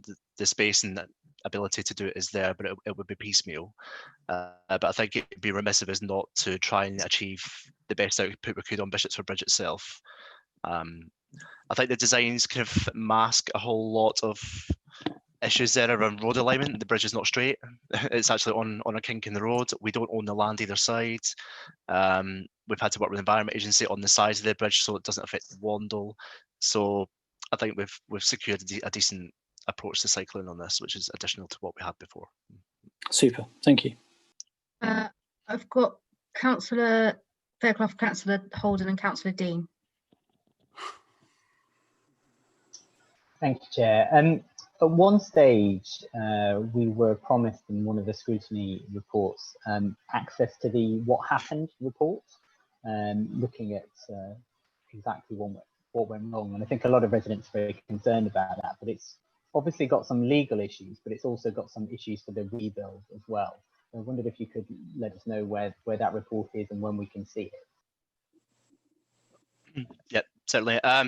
First of all, members, I would like to apologise for earlier saying that we would share that as a council document. The reason we're not able to share it at this stage is it does form part of our legal position at the moment. To update members, we are in a contract dispute with FM Conway with regards to Bishopsford Bridge. We have served a notice on them. Now, obviously, a lot of the research and work that we have done as a team forms part of that, so it wouldn't be right that we share this in a public forum at the moment because it could compromise our legal position down the line. So we'd respectfully ask that members appreciate that for now until we're through that process with the Conways. Councillor Holden, Councillor Dean and then Councillor Butler. Thank you. Yes, I appreciate the legal position. so I'm not going to ask anything further. Instead, I will ask about the naming of the bridge, because according to some others in the community that I've been seeing on Twitter today and elsewhere, they prefer to call it Mitcham Bridge. And also, secondly, have you had any discussions with the landowners either side of the bridge about potentially widening the bridge slightly further to accommodate a more straighter line for the bridge and a segregated southern cycle lane to go with it? Yeah, certainly. Could I take each question in turn, or do you want, Chair, do you want to take all the councillors in a row? I'm happy to answer Daniel's now. If you answer that, then we'll go on to the next bit. Yeah, so what's in a name? I think when the incident initially happened, we just all started calling it Bishopsford Road Bridge because it's Bishopsford Road. That became a kind of working title for us, certainly as officers. It has become clear over time that the old name Mitcham Bridge has come up through old photographs, etc. We thought for consistency in communicating with the public that if we switch the name now mid-project, it would confuse people by start calling it Mitcham Bridge. So we are calling it Bishopsford Road Bridge for the sake of getting through planning and getting the bridge built. Through the members working group, there has been a suggestion that we actually have a competition to name the bridge, which we're open to. So after planning, that's something we'll be exploring. It may be confusing to then have a competition to name something that already has two names, but you know, let's put that out to the public. But we recognise the name Mitcham Bridge has been there for ages. It's been more latterly known as Bishopsford Bridge, but for clarity in their communications, we're sticking with that for now. Secondly, the land ownership. We have engaged with landowners either side of the bridge. On the north side, it is a council on Ravensbury Park. On the south side, it is National Trust. So we have been engaging with them to get access for the work we've done so far, and to work within the parameters of what we've made the bridge as wide as we can. If you make it any wider, it's actually the road alignment north and south that doesn't match up with the bridge. And north and south of that is actually people's front gardens. So you're talking about a lot of third-party land. So it just gets incredibly complex if it goes any wider. So that's why it's a shared path.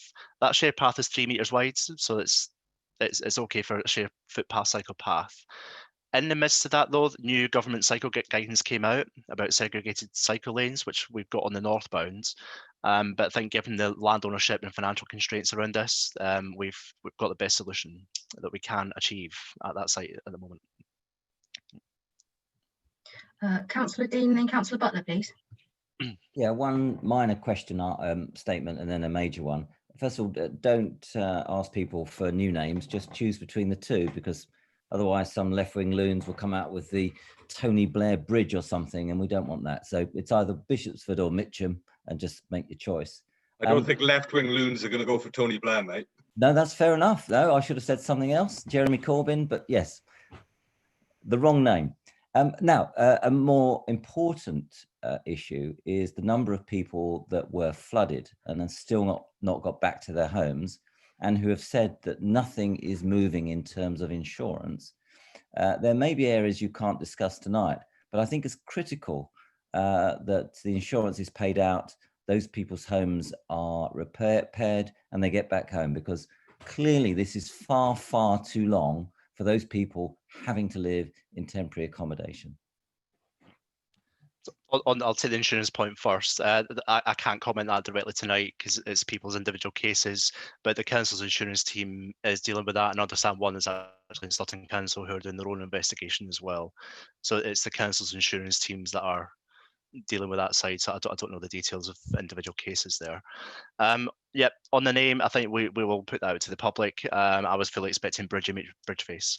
If you put a competition out, that's probably what we'll get back. Yeah, don't do that. But on terms of the insurance, though, it shouldn't be taking this long. It's quite clear where the issue was. It was either the problem with the maintenance or another problem, but it's an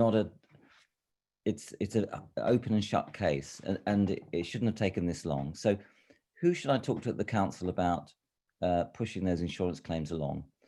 You can write to me tomorrow, that'll be fine. Yeah, I'm not going to comment on that because it's not clear cut.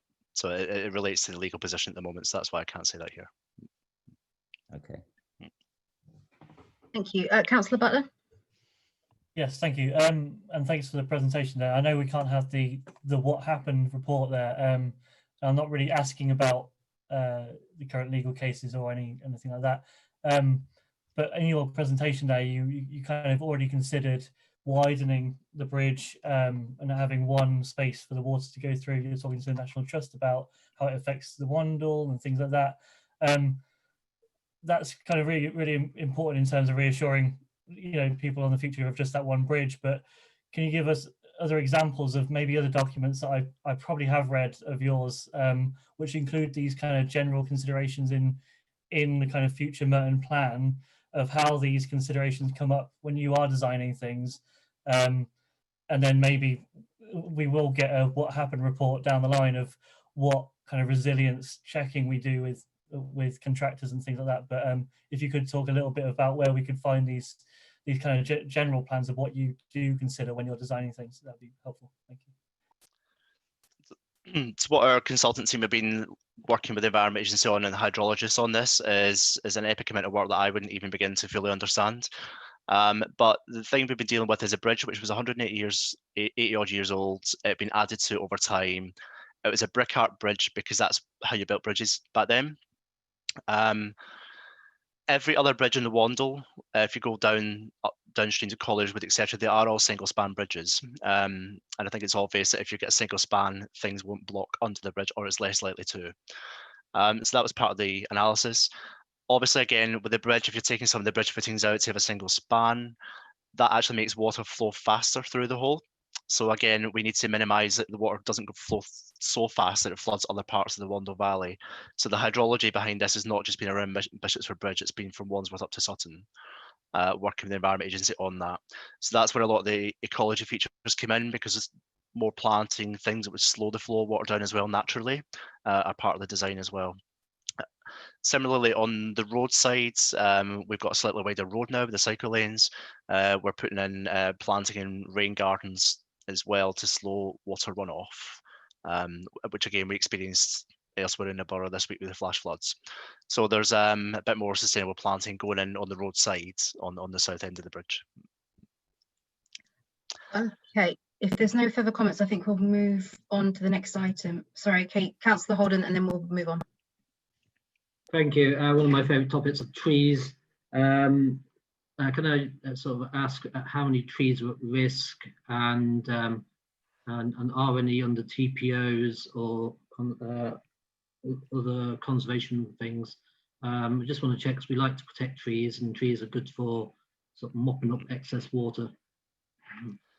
So the trees which, well, if you want to call it in danger, I think there are some trees being removed to the north side of the bridge, again, to enable the cycling infrastructure to go in, otherwise there's no space to do that. So I think we've got to balance up the nature versus sustainable transport modes and other benefits we're getting in this scheme. That would play out in the planning permission and at PAC. The trees on the north side, there's one that's dead. There's a lot of it's actually scrub. It's not trees at all, it's just scrub that's grown over time. But I think there's a couple of trees in there which will have to go. We will look to put new planting in place and mitigate against that. Off the top of my head, I don't know the exact number of trees on that, but perhaps that's a question for PAC. I'm sorry, in the conservation status, they're in a conservation area, but they're not TPO'd because they're on council land. Okay, thank you very much. So we'll now move on to item number 8, which is the Climate Strategy and Action Plan, and we'll go to Chris Lee, our Director of Environment and Regeneration, to give us an update. Thanks, Chair. I'll keep it brief given the time constraints, but Katie Holter and Dominique Hill would have been here, but they're on holiday. I'll just cover 3 particular points to give an update to the panel with regard to progress. Firstly, the development of the plan and bringing that forward to Council. The Climate Change Action Plan is due to go to Council in November, and we expect the delivery plan, that's the detailed delivery plan, which will be an appendix, to be concluded shortly thereafter, and that will deal very specifically with year 1, and in particular the Council's obligations and how the Council will deliver its objectives to 2030, and we'll expect that to come in front of this panel in due course. The second area is around the development of an implementation group. The council was very well served in partnership with stakeholders through the climate emergency working group to develop the plan, and we're now anticipating moving into a different phase, that of delivery. And a large part of that delivery will be identifying potential sources of external funding and tapping into grassroots support for the development of initiatives, particularly for the community aspect of this to 2050. And that group is being formed over the next few months, and we hope that to be established by January of next year, and to focus on the development of projects which reduce carbon emissions throughout the borough.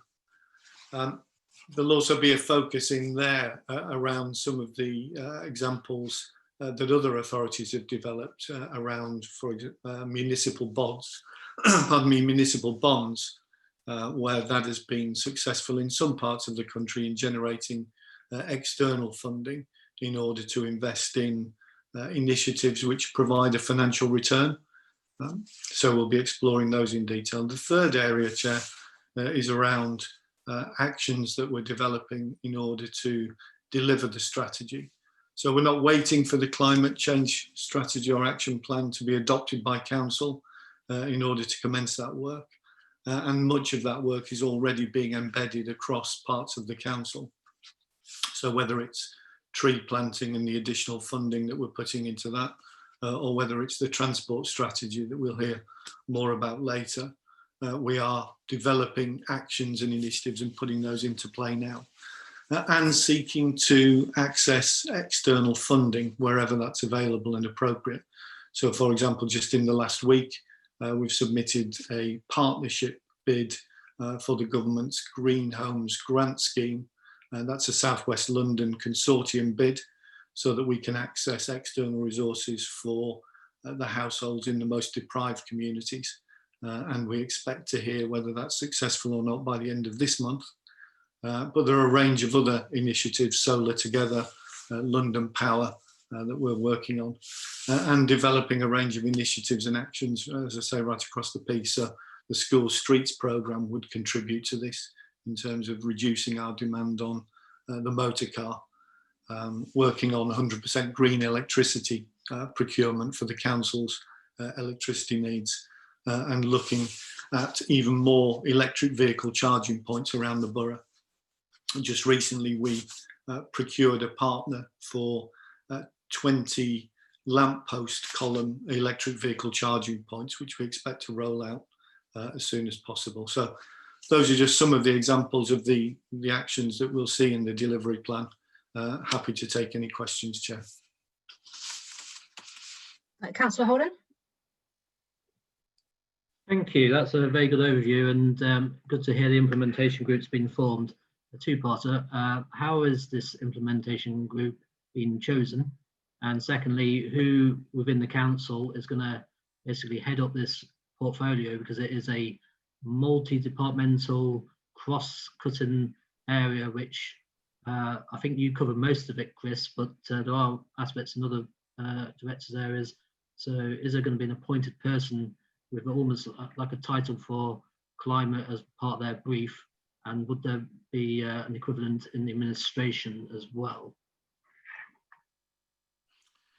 So we expect it to be co-chaired by a representative from the council and a member of the public, and we'll be inviting representatives on that implementation group from far and wide.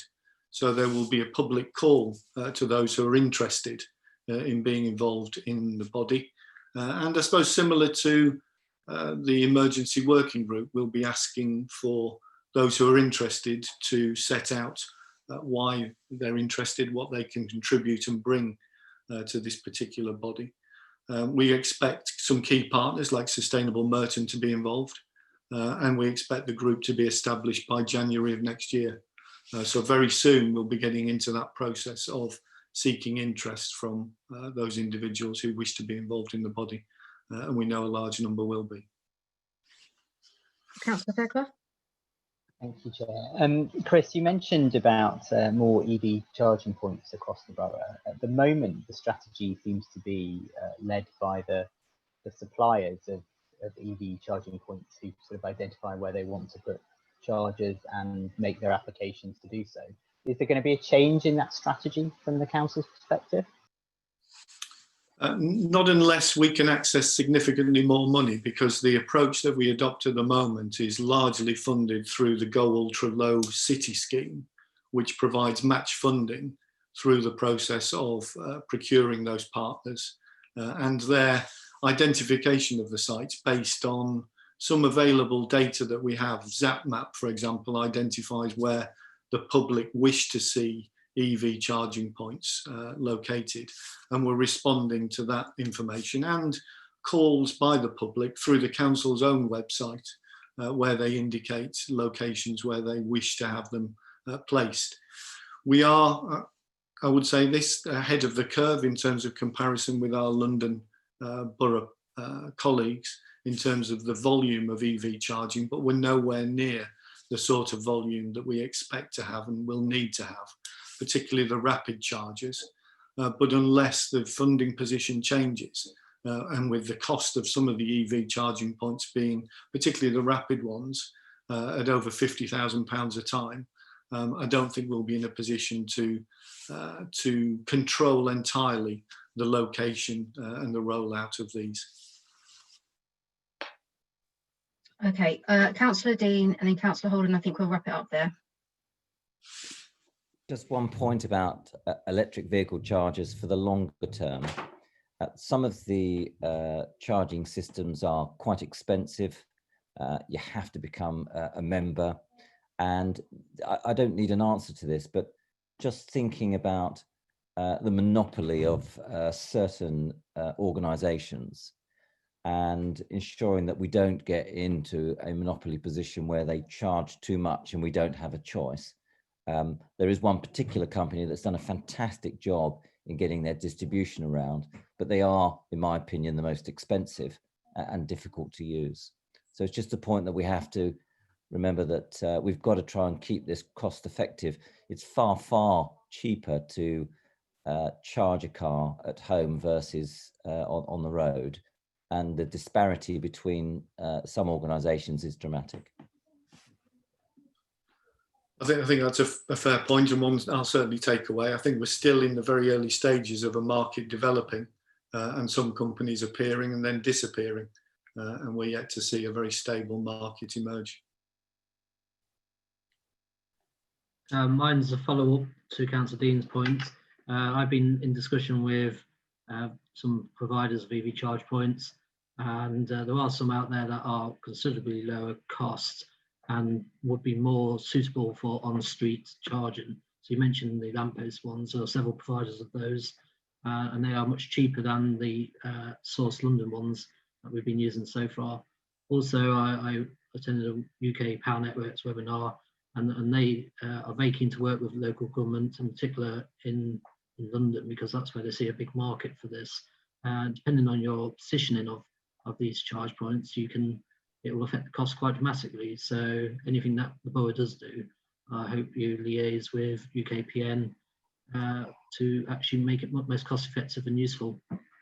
Just a suggestion, more of a comment than a question.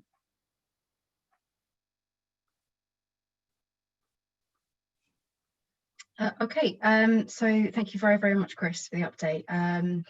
We'll now move on to item 9, which is the COVID-19 transport strategy, and we'll hand over to Paul McGarry to introduce it.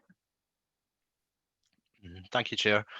So there's a report and quite a lot of appendices attached to this for what represents quite a rapid piece of work over the last 3 months, where I think the Council's Transport and Traffic team have picked up about 40 odd projects in the space of 3 months, which shows a kind of urgency, complexity and breadth of this, and certainly with the interest amongst councils and the public on this.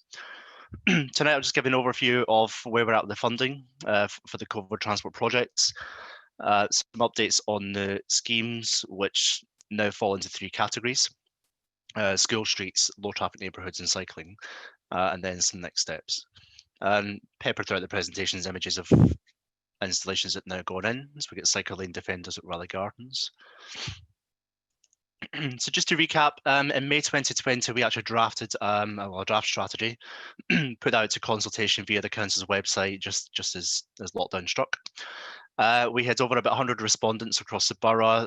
Within that, about 300 suggestions for various sustainable travel things. So cycling, walking improvements, pavement widening, helping for social distancing. Out of that, the strongest desire really was to improve the cycle network around the borough, ranging from new cycle corridors to then joining up bits and pieces of existing infrastructure. Something which initially probably seemed new for Merton was low traffic neighbourhoods, although we have got some in the borough already, but certainly a lot of demand for that from certain groups. And then school streets, where we put some bids forward and perhaps we're too successful in getting bids back. I think we get the bulk of the money for school streets there. So in June, Cabinet adopted that strategy, which became a framework for the funding bids, which the officers put forward. Some of that went to DFT, some of it went to TfL. So within that, we had to prioritise schemes to ensure there was a spread across the borough. That traffic engineers and transport practitioners, we had faith that they could be delivered and they would happen. And again, at that time, we did also introduce the social distancing measures in some of the town centres. If we switch to July, the funding wasn't announced in one go. It came in drips and drabs. So that meant we had to change our programme up so we could start designing the bits we get funding for while still developing other funding bids. And the last round of that was the last round of DFT funding got handed to TfL for them to assess. So the last tranche of our projects are now with TfL. We're expecting decisions in mid-September. So yeah, so August was spent with the other bidding rounds. Throughout this, we've been talking to local members, to community groups and campaign groups around the borough. And the web content is a couple of weeks old now, but we just begun to get that out, and a lot of the comms will be happening around getting back to school tomorrow. So to recap, we put in £100,000 to DFT, that was their tranche 1, 1.3 million to Transport for London, and another 600,000 to DFT phase 2, which we've not heard from yet. The money received, we got the £100,000 from DFT, which is what we asked for initially, and we got 340,000 from TfL.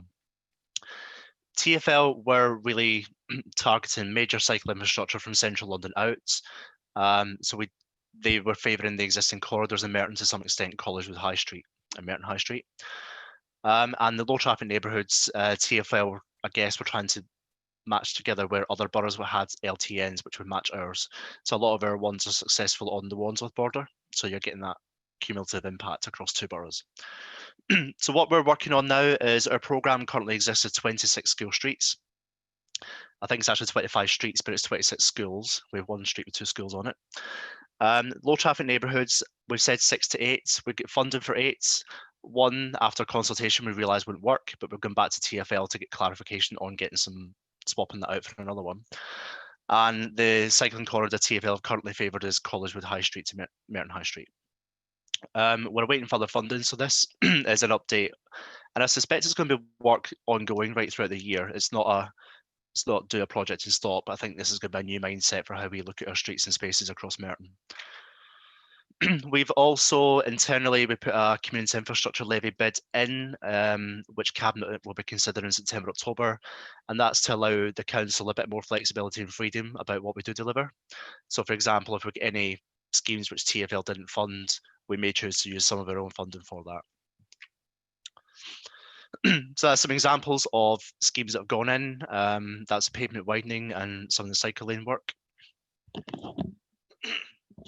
Again, some of the later ones, Merton High Street, we took parking out to widen, well, make the footway consistent there.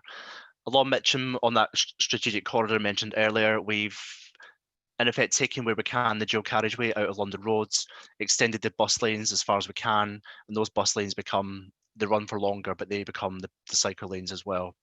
And images like this show full segregation isn't always possible, but giving people more protection where we can helps.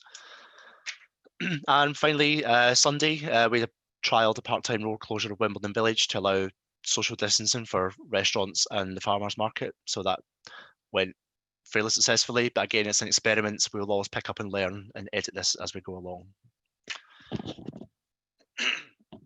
So School Street seems to be that's our priority at the moment, preparing for schools going back. To put this in perspective, we got way more school streets than we ever thought. It amounts to 26 locations, but it's actually 56 neighbouring streets, probably affecting between 5,000 and 8,000 residents who need to apply for exemption permits. So we've got a back office process to get all that going. And in terms of the signs, there's about 360 road signs to go in. So apologies for the clutter, but it's for good cause. And there'll be ANPR enforcement coming in on that, initially through mobile ANPR cameras for parking services, and then eventually new cameras when we get the procurement of that going. So because of the scale of the project, we can't roll them all out in September. So it's going to be a phased rollout through September into October to the half term. But I put on screen here the first locations for school streets, which should be coming on this week. In terms of low traffic neighbourhoods, the map here is a result of the consultation where a lot of residents wanted low traffic neighbourhoods. This came through the Merton Transport Group, so we mapped it. That's what we put in for funding, but clearly we didn't get all the funding we asked for there. So the ones which are currently going to go ahead as experiments are Botsford Road at Cannon Hill, which will be a banned turn movement, Sandy Lane in Figs Marsh, Sealy Road and Links Road, both up at Graveney, Border and Tooting, and Grove Road at Mitcham Eastfields. So that's our first wave. We are, as engineers, working up other LTNs as well, hoping that we get successful with the money there. And that would be Hayden's Park Road, Gorringe Park Avenue and Church Lane. If we get more money, we'll develop more as well. But this is keeping the programme running right through to October. We have held briefings with ward members for the first lot, and newsletters and traffic orders have now been made and they've now gone out. I think what's confusing people is we haven't consulted upfront the way we normally do with traffic schemes, and that's because to get these implemented, we put it in as experimental order, which means we take people's comments and feedback in consultation once the scheme is live, so that people can experience the change, make their own views up with evidence rather than just feelings beforehand. So that is, we've got a new COVID transport website up and running now. Internal engagement as well. We've been talking to councillors about potential low traffic neighbourhoods in their areas for good and bad. We've engaged with all the school head teachers around school streets as part of that programme. And again, within the team, there's more cycle infrastructure and things getting designed should we be successful with further funding. So it's really from September onwards rollout of new sustainable transport measures for Merton. School Streets webpage is probably the most comprehensive. There's lots of detail on that about school streets. We've also developed a councillor's guide to low traffic neighbourhoods, which is online, and that's on the LTM page. All the traffic orders and newsletters associated with this project will all be on the web so that everyone can see it, but it's quite fast paced because there's lots of projects hitting the ground at one time. And September issue of My Merton will be covering a lot of this as well. We're also setting up a web app called With Commonplace, which is where we will take the feedback from people. So we're just working on getting that finalised to go live in September as well. Over to you for questions, thank you. Just to say, we do actually have a resident speaker. So we have Luke McCarthy from the Merton Residents Transport Group who'd like to speak for a few minutes. So if Luke is here. Great, thanks. Just checking you can hear me now that I've unmuted. Yeah, we can hear you. Go ahead. Great, thanks, Chairman, and to the panel for the opportunity to input. Yeah, I'm chair of Merton Residents Transport Group, and for context, we're a non-political coalition of more than 100 local residents, including representatives of a number of different local groups, and actually specifically set up to coordinate input to the to Merton's COVID transport measures. So very apt, hopefully, for this agenda item. I think our sort of headline view is that there's been some fantastic ambition on behalf of the council to sort of move this forward, but that probably delivery of that has been quite slow, and that some of the schemes have sort of been watered down as time's gone on. I think the sort of headline ambition about 26 school streets and 5 to 8 low traffic neighbourhoods, and then some of the cycle networks, strategic cycle networks, look very positive. And I think we're certainly very supportive of the opportunity to put the schemes in and then consult afterwards. I guess so in terms of some of our concerns around school streets, we're aware that at least 3 school streets have been dropped, and others don't address the sort of the main entrance where pupils are maybe dropped off, and that in terms of the rollout timing for school streets, clearly that not being completed until school half term is not ideal, given schools are going back from this week. With low traffic neighbourhoods, the original intention had been to put 10 LTNs in, and we're now at sort of 5 to 8, and that several of those are smaller than was initially proposed. As far as we understood, funding had been secured for 5, and that some of what has been resubmitted it doesn't necessarily fully meet the ambition to genuinely reallocate road space, which is our understanding of what's been funded in other boroughs. In terms of cycling, one of the short-term cycle measures is that's described as completed in the report to this panel is actually the TfL scheme up the A24, which the council has seemingly publicly criticised on social media channels, despite this being something that broadly seems to be supportive. And from our view, at least 2 of those other 6 haven't been fully delivered yet.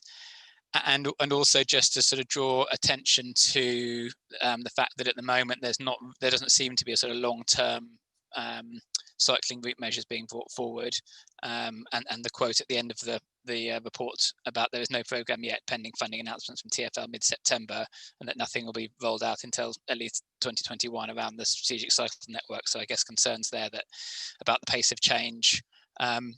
I think good to see in terms of the funding that Paul mentioned just now that that SIL funding is on the table, but I think the council needs to proactively explore other funding for this work, both in the context of COVID and beyond. I think our view is that the ambition of some of the council schemes is being watered down because Merton is constrained in the design thinking by some of the road classification, which is at odds with some of the current policy guidance, and it's been used as an explanation for decisions on design in emails to councillors and residents, and also publicly on the council's website. I guess turning a little bit to sort of communications, our view is that there just needs to be more and better communications with residents, that there's been insufficient communications about the strategic sort of COVID reasons around changes, and then the links to things like the climate change emergency that was talked about earlier. In general, communications on school streets and LTNs has been too late in the process, and there's quite a lot of space therefore for sort of misinformation and confusion and potential opposition to the schemes. And it seems there's a lack of sort of joining up in the corporate comms side about the sort of objectives of transport policy and some of the messaging that's gone out through social media. So very happy to provide any more detail on any of the above if that's helpful, and members will have seen some more detailed analysis on the individual lines of the scheme that I shared by email earlier. So I'll leave it there for now. Thank you very much, Luke. Are there any questions on the panel? So we've got Councillor Dean and then Councillor Fairclough. Okay. First of all, I want to thank everybody for their presentations. I think the council have moved extremely swiftly in all of this, considering the pressures of the last 6 months to put not just a policy together, but execute it. And I think the school streets will make a significant difference. Residents like the school streets because it is not closing down roads full time. It's dealing with the issue when there's children around and when they're busy. And that's fantastic. I think one of the things that we'd like to see more of, Councillor Holden and I, the council has a large number of cycle lanes that go across the borough, and they're segregated. And when we talk to cyclists, they're always talking about segregation being much more helpful for them than being on a road with vehicles. Yet we haven't seen any funding for segregated cycle lanes, and we think there's about 30, maybe more cycle lanes in the borough that are there has had investment over the last 10 to 20 years, but they're not being touched by this. I accept some of them maybe, but our preference is for cycling where there is complete segregation rather than what's termed a low traffic neighborhood where there isn't segregation. And so we'd like investment in cycle lanes for cyclists, but school streets fantastic. The only one point, and I'm sorry to be selfish about my ward, is that we would like Dundonald Road to be a school street. We fully understand the reasons why it isn't at the moment, but we don't think those reasons are strong enough not to make it a school street as soon as possible. Thank you very much, Chair. Thank you. Councillor Faircroft. Thank you, Chair. I've got a couple of quick questions, if I may. The first one was about the bids and the bidding process. Obviously, we've had some success in terms of the funding bids, but specifically the TfL ones, we seem to have applied for quite a lot more money than we've received. And I wondered what lessons we've learned from those processes and how that will help us with funding bids going forward. That's sort of one question. My second question was about emergency traffic orders. I can fully see, and I actually think it's quite a good process to make the changes and then get the feedback and consultation afterwards. But I'm also interested in the criteria and evidence for assessing the effectiveness of things like school streets going forward. And I'll put in a plea in relatively obscure cross-party consensus in Dundonald. The classification of Dundonald Road as a distributor road looks difficult. I understand this is what we're being told, but there is some question about whether that's the right classification. So without making this committee a plea for award-specific things, Dundonald Road is an issue. But my two questions were more what I wanted to ask. Thank you.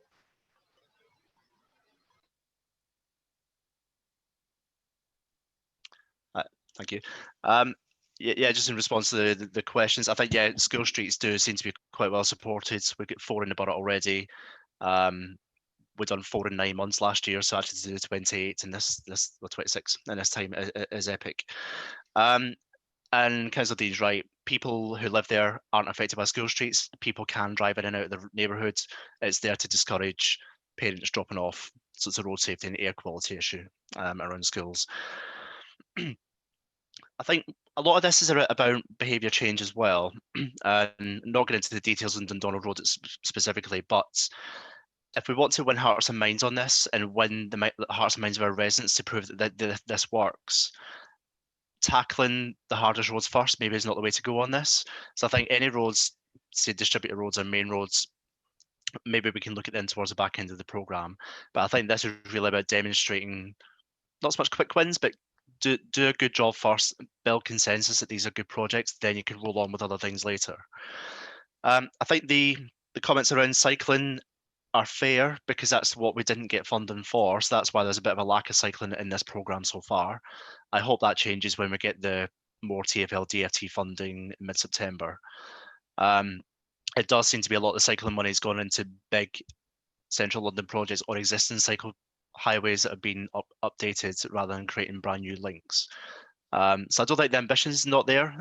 It's the funding that's not there at the moment. But I think there's certainly a plan to go forward with that. And it builds upon the plan that's in the LIP anyway. I'm not sure if I missed any of your questions. I think I did cover them. I think we need to wrap up unless everyone's happy to go past 10 o'clock. Everybody happy to go past 10 o'clock? Can I just get a clarification on one of my questions, which was the evidence taken into account in the emergency? Yeah, so for the school streets, it's all about road safety. So actually just the less cars in front of the school means it's a safer roads. What we're not able to do is do air quality monitoring at every site.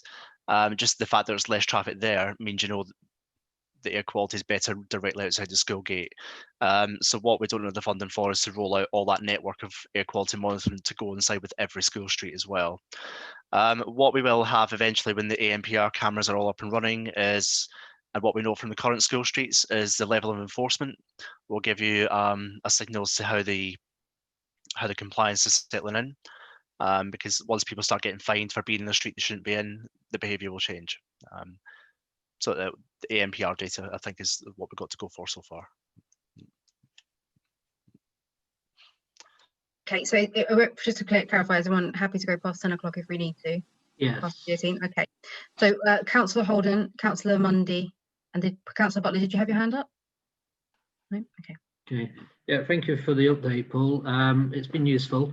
One of the things we've noticed is what's commonly referred to as backlash, or as the nights start drawing in, the certain people are beginning to get quite anti these schemes. So my question is about communications. What does the council intend to do in terms of communicating these schemes out to residents and to the wider public at large, and convince people to do the hearts and minds thing that you're talking about? Because we've noticed TfL didn't do much on the A24, and it's royally kicked off in Collier's Wood and into Wandsworth. And also the LTNs in those areas have been really negatively sort of received. There's been a lot of anger. So if you're proposing to do any in Merton, how are you going to head that one off? Because as you know, in the past in the Belwederes, people get pretty hairy about things like this, and are willing to be violent. So how will you address that? Because we don't really want to see those scenes in Merton.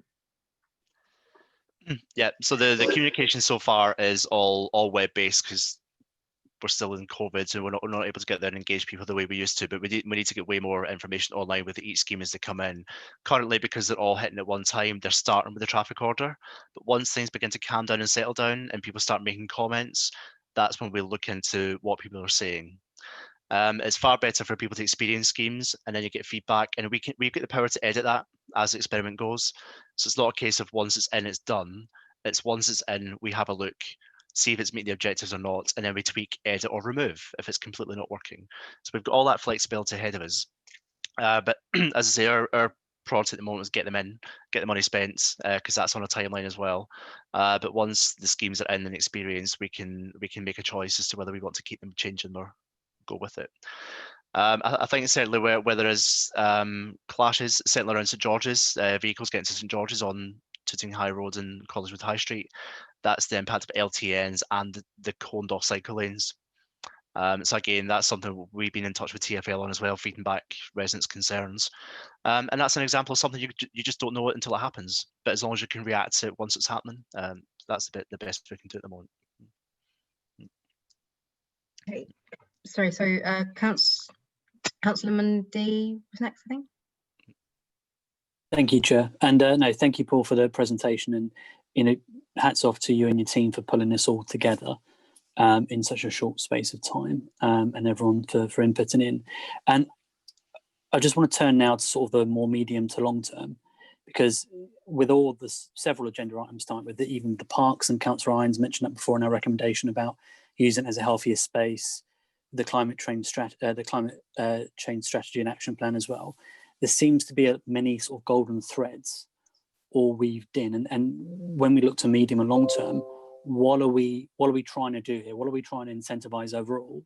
What are we trying to disincentivize? Are we more sort of public health behavior, improving outcomes, or are we focusing more on switching from car to cycle? And that sort of links in with the point that you sort of teased us with about the potential review of distributor roads or whatever classification people want to say they are. Is that a possibility that we could have a strategic ambition, say that all schools would have this depending on the data that comes back? Is that what you're saying? So it's all part A and part B. One, the medium to long term. Two is how will you review this and address any variation in things like particular schools, which are quite popular? Yeah, so with the road classification thing with schools at the moment is when we put bids in, everything was getting assessed by TfL, and I think they would not want to do something that was too hard up front. So we did select schools we thought we've got a chance of doing this, it'll work. But that's not to say we can't do it in future on other sites, other roads, whatever those classifications are. I think because of the pace we've moved at here, we've just had to go with it. If we are going to tackle some schools on other types of roads, they need very careful consideration about the reasons why we're doing it, the impact of the traffic, and what happens there. Normally what we do is we use the TfL LIP programme to do all this work, but that's been an issue for this year, so we're working on COVID only at the moment. But I think in terms of your golden threads, it is public health, it is sustainability. And it's definitely a reaction to COVID. We've all enjoyed our streets more, we've all been out in our parks more since lockdown. People are being way more local, because we're not all travelling to city to work or travelling to Morton to work. We're all staying local and enjoying our neighbourhoods. And I think this is all about, it's weird to say a new normal, but It is, because if you look back to what life was like before COVID, did we want that traffic congestion? Did we want that bad air quality? Of course we didn't. So it's an opportunity to change up how our lives are. But the council can lead that to a point through engaging people, through delivering examples and tests, see if that works. But actually the roads are our biggest asset, physical asset. So we can and should rethink how we use parts of them at least. And this is an opportunity to test it all. Well, Okay, thank you. Sorry, thank you for that. I think it's time to wind up there. Thank you very much, Paul. And again, oh, sorry, Anthony, did you want to say something? Thank you. Sorry, I think I would, if I may, like to propose a recommendation around communication. I think a number of the speakers tonight, including Paul and his team, have mentioned how important it is to concentrate on hearts and minds here. And whilst I think that the councillors and their groups have a role to play in that, I mean, we also control some of the debate as well, and the things that we say about things that are going on.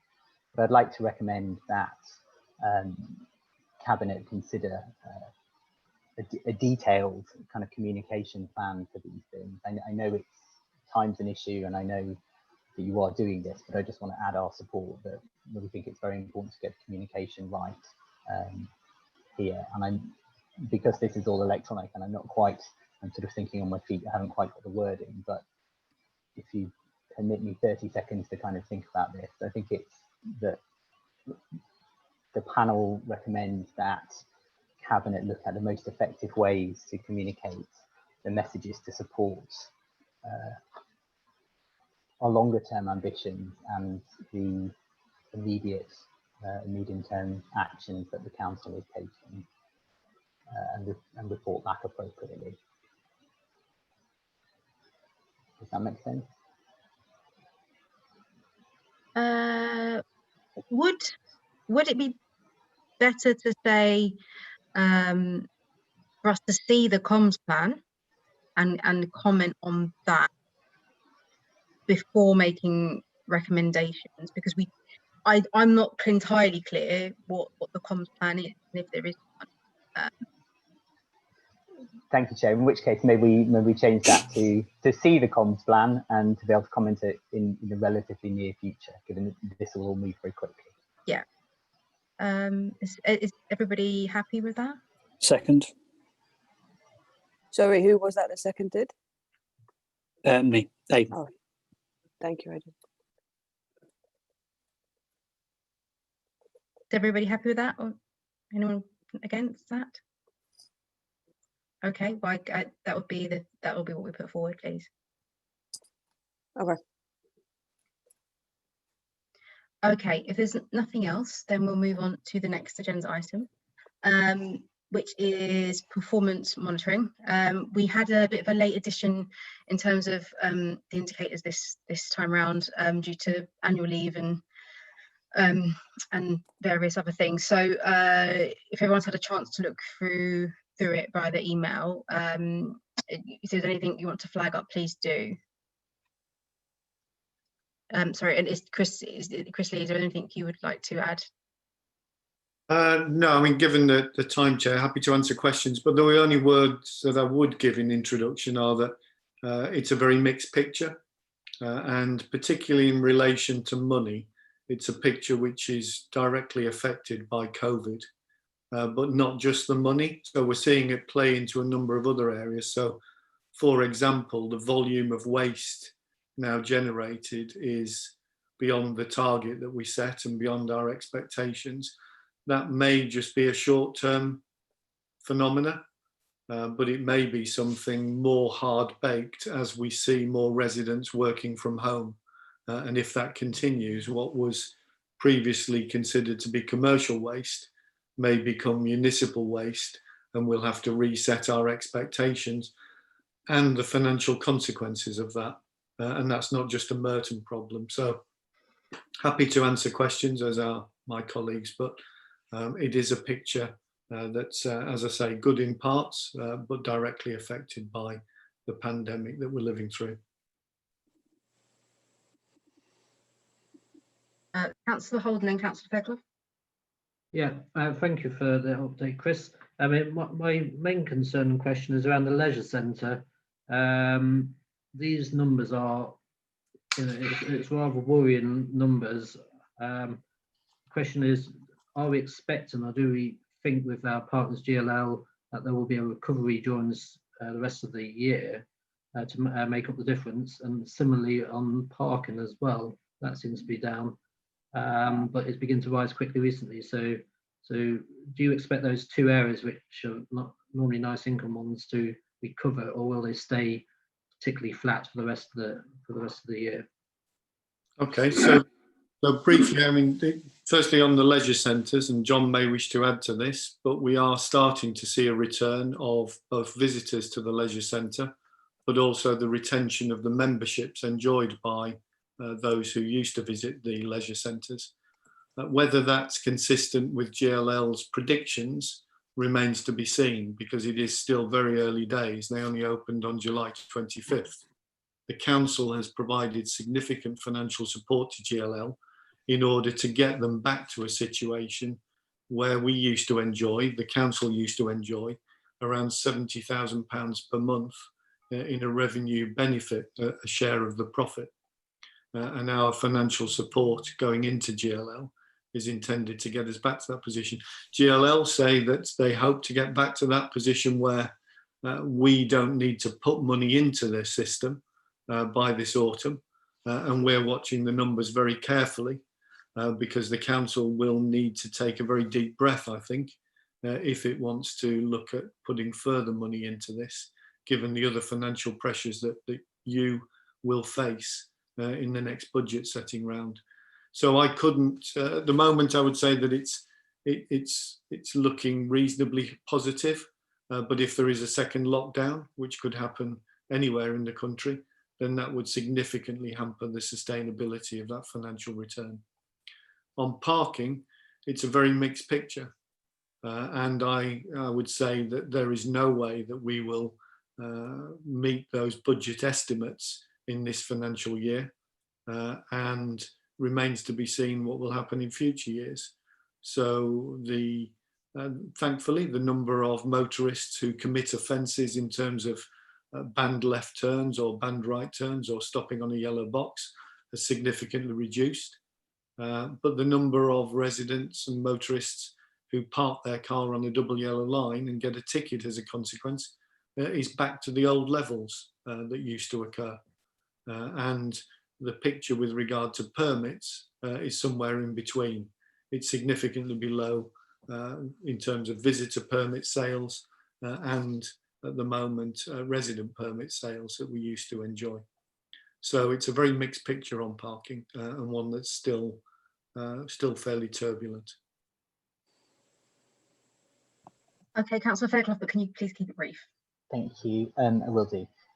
Building on Councillor Holden's question about leisure centres, I wondered at what point we changed the strategy. Is it this autumn, or is it a later point? And if things continue to go badly as they seem to be, and what's the alternative? Thank you. So the council's current financial support runs to the end of September, and that's the second tranche of funding that the council has provided to GLL. During this month, we will need to consider how the outlook looks to the council and to GLL, and to consider whether to continue with that strategy if GLL require it, or whether to do something else.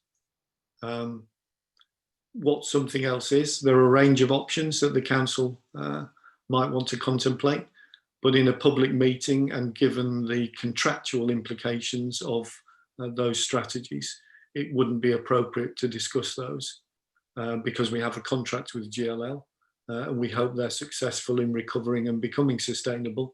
And at the moment, that contract, particularly because of government guidance and the requirements in PPN 0420, we're required to provide them some latitude in terms of the contract that they enjoy.